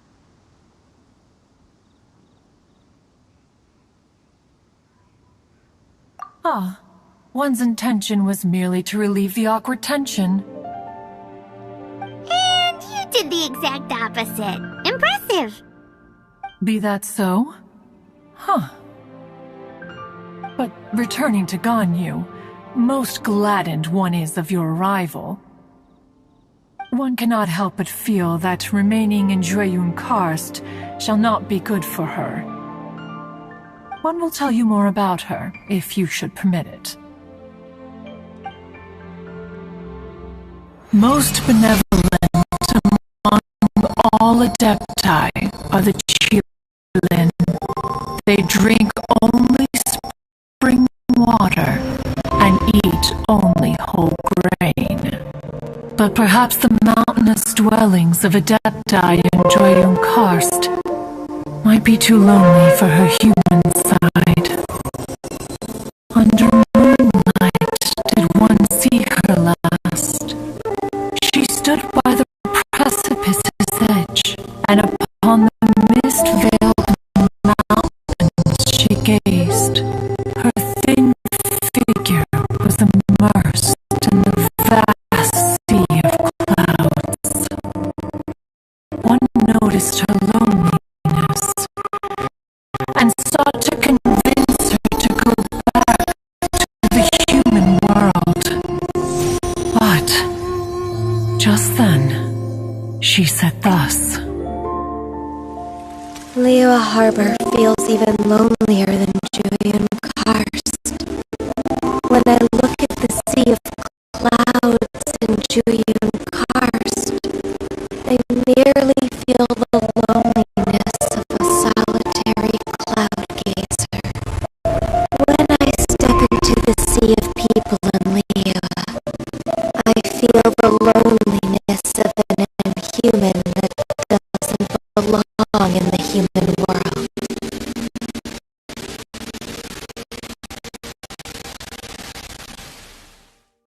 One did, by chance, hear this much of Ganyu's thoughts. Alone, she will find her predicament hard to conquer. One hopes that you will accompany her. Oh, Retainer's right. We can't leave Ganyu depressed like that. Besides, Liyue hasn't given up on her. She's got it all wrong. Anyways, what's that training Ganyu was talking about? She has sought to reclaim her Adeptus side since returning to Joyun Karst. At her behest, one has organized training for her to achieve that end. She should be in the southern part of Mount Aotsong right now, preparing for the trial. Huh, is that so? Let's go take a look then!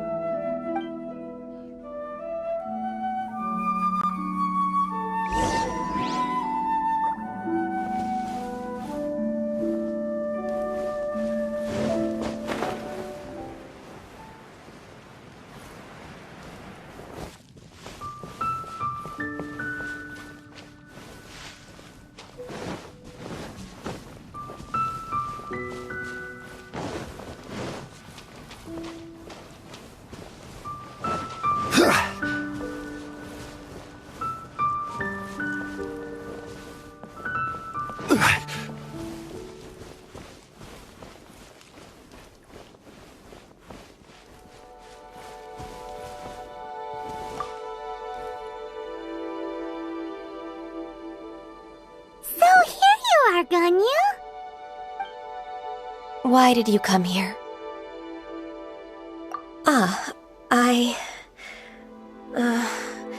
Humans should not remain in the realm of Adepti for too long. Considering the kindness you have shown me, I can let you stay for the Adeptus training. Yay! This trial was prepared by Cloud Retainer. Its goal is to help me feel like an Adeptus again. The training is much to her signature style. I hope it won't make it seem like she is too unaware of the abilities of others. Is it difficult? No, I'm aware of your strength, Traveler. The power hidden within you is not inferior to mine. If you're ready, we shall begin the training.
There's a lot of gliding around.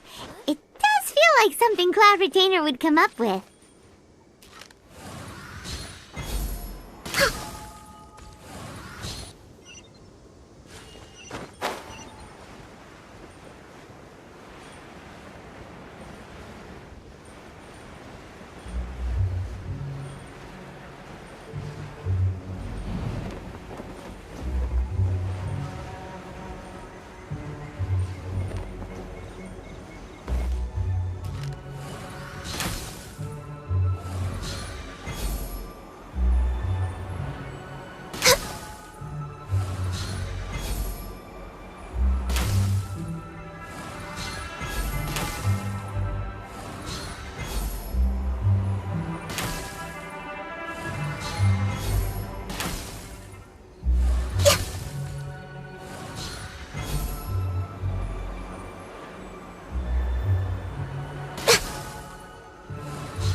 Is a really awesome shooter! If you could see through the eyes of an Adeptus, you wouldn't be so surprised.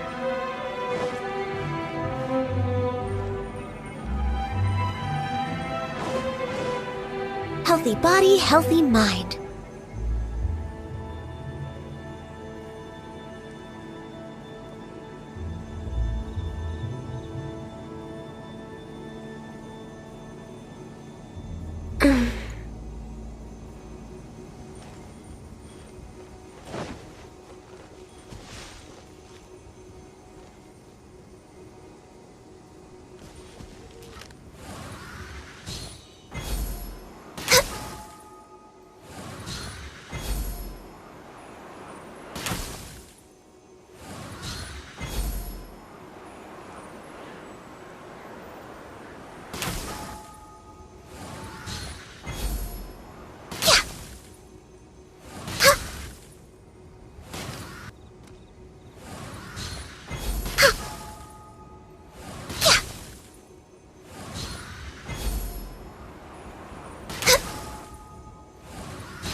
Ganyu? Why did you come here?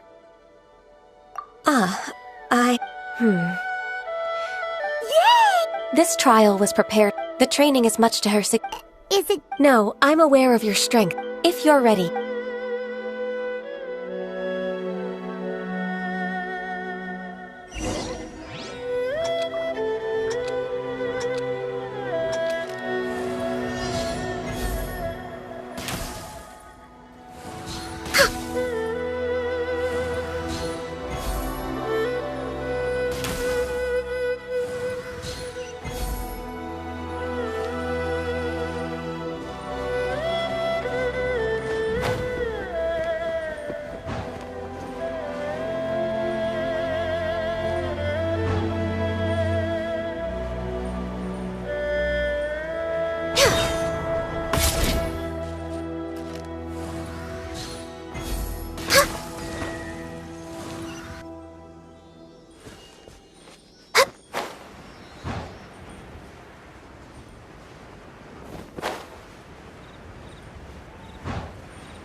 touching! Born of ice and frost.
Is a really awesome shooter!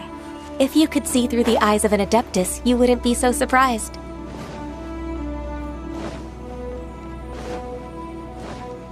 We're way behind schedule.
Why did you come here?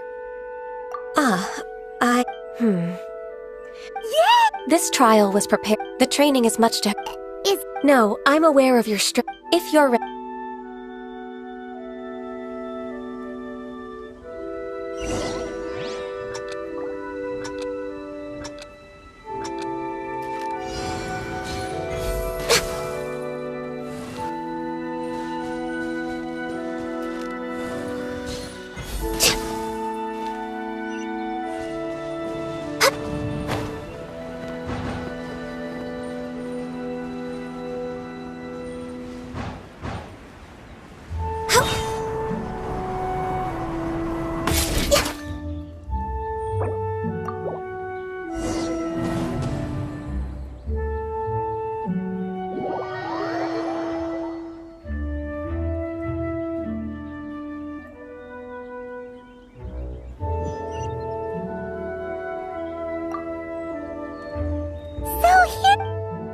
Why did you come here? Yeah! This trial was prepared. The training is much to her significance. Is it? No, I'm aware of your strength. If you're ready...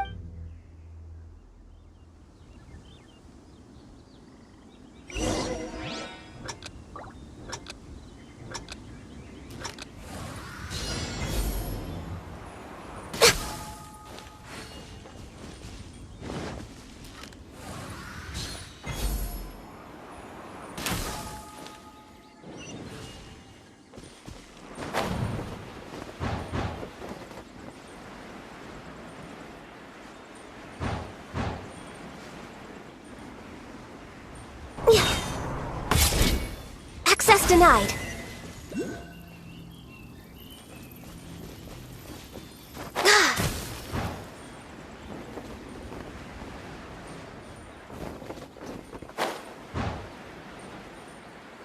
There's a lot of gliding around. It does feel like something Cloud Retainer would come up with.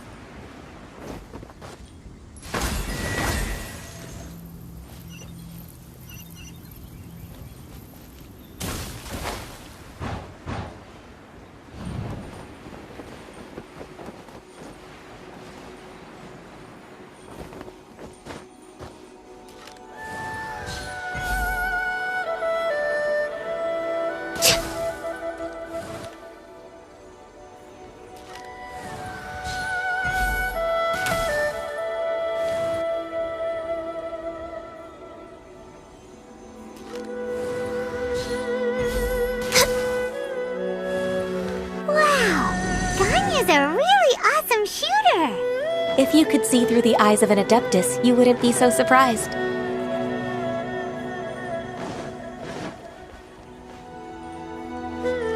Next on the agenda...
touching!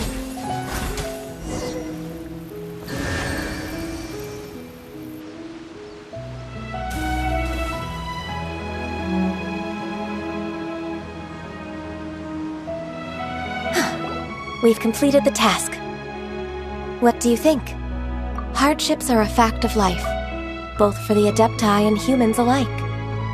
Ganyu, what were you planning to do once your training was over?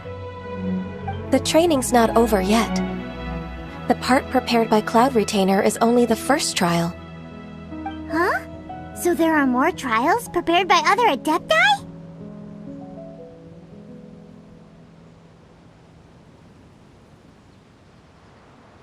No. The only Adeptus who can unlock my true potential is... Who is it? Conqueror of Demons. Huh. So it's Xiao. That cold-hearted loner? How come he's prepared a trial for you?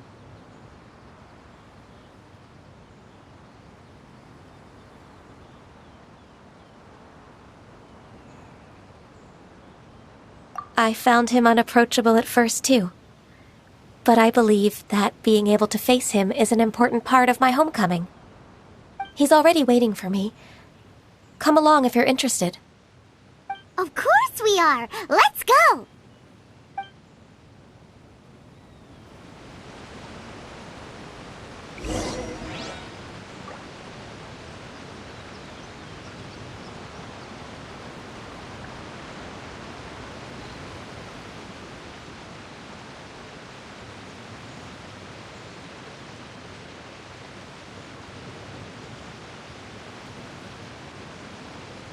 Osmanthus wine tastes the same as I remember. But where are those who share the memory?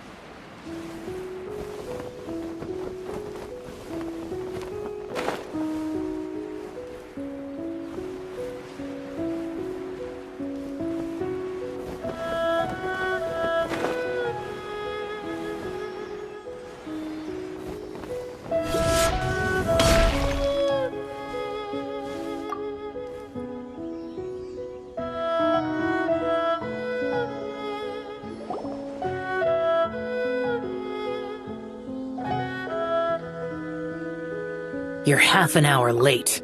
I see you still haven't abandoned the wrongful ways of humankind. I'm sorry. I had a meeting with Cloud Retainer. I don't need your explanations and don't require any mutual understanding between us. I'm just helping you with your training. That's all. Xiao is such a strict teacher. You're neither an Adeptus nor a human, always treading the line between the two worlds. It must create a lot of confusion. Instead of explaining yourself to me, you should face your true self. I have nothing to hide.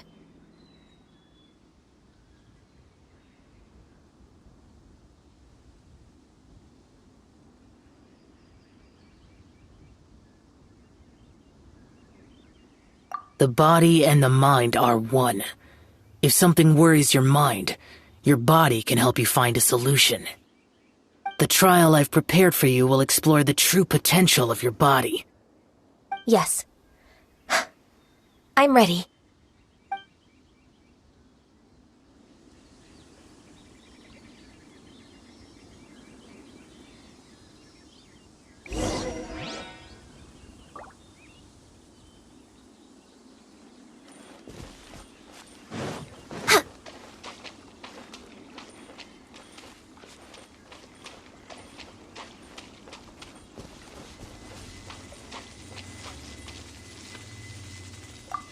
The trial's begun! Paimon can feel it in the air. Even the weather's changed.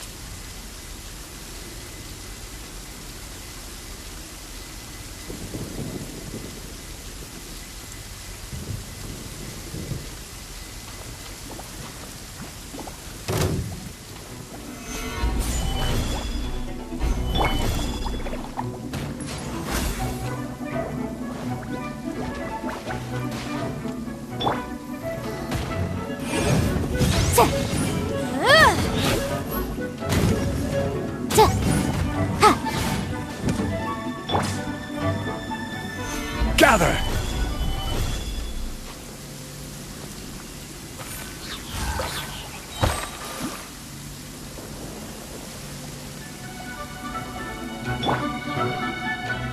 Boom boom!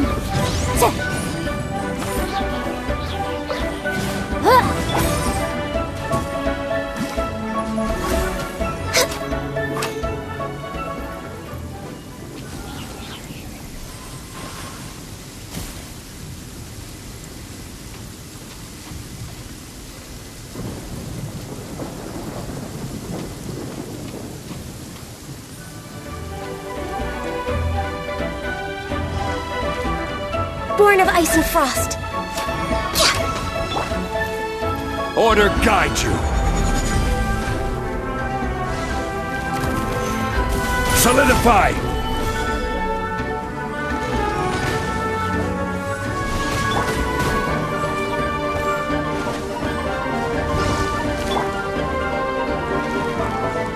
Into the wind.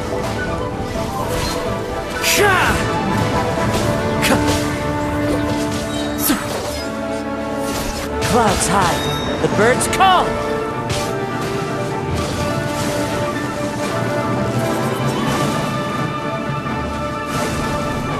Compared to the storms I've encountered out at sea, this is really quite tame. The wind knows me.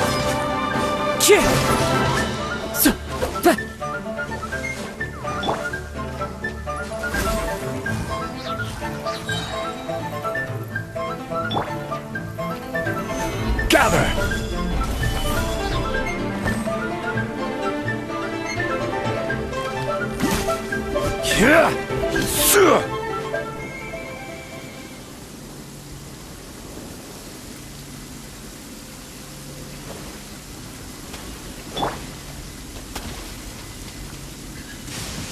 This is long overdue.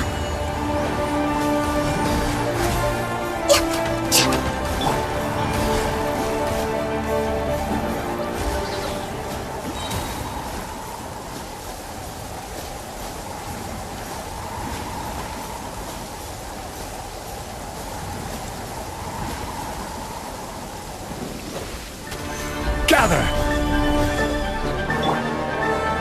Access denied.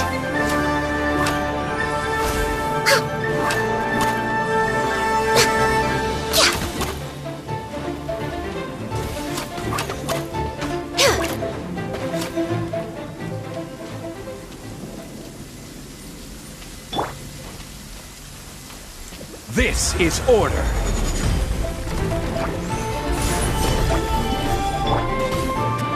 No touching! We're way behind schedule.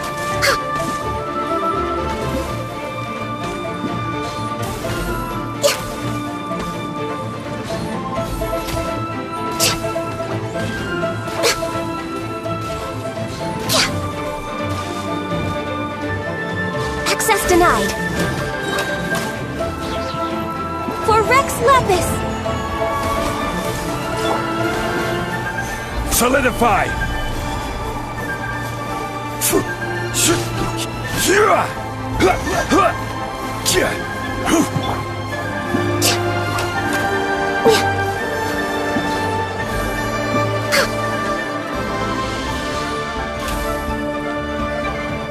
No touching!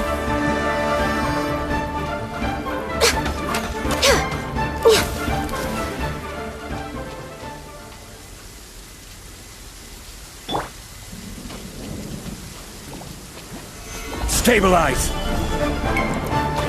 Breath of the flame! Incinerate!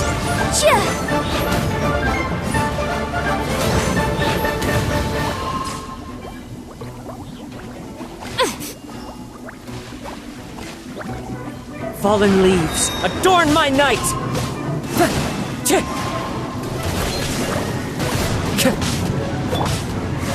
Wind Strider! Access denied.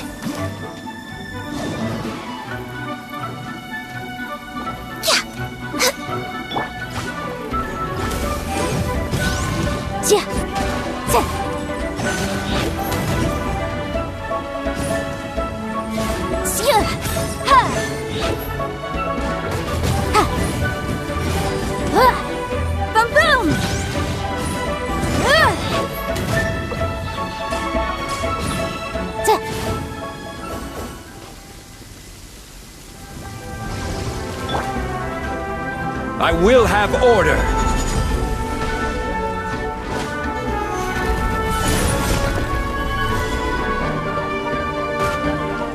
Witness the power of Gugwa!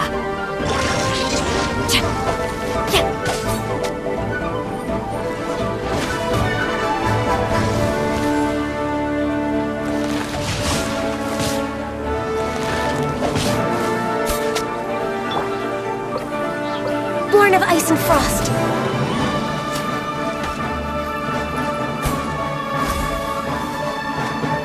Next on the agenda,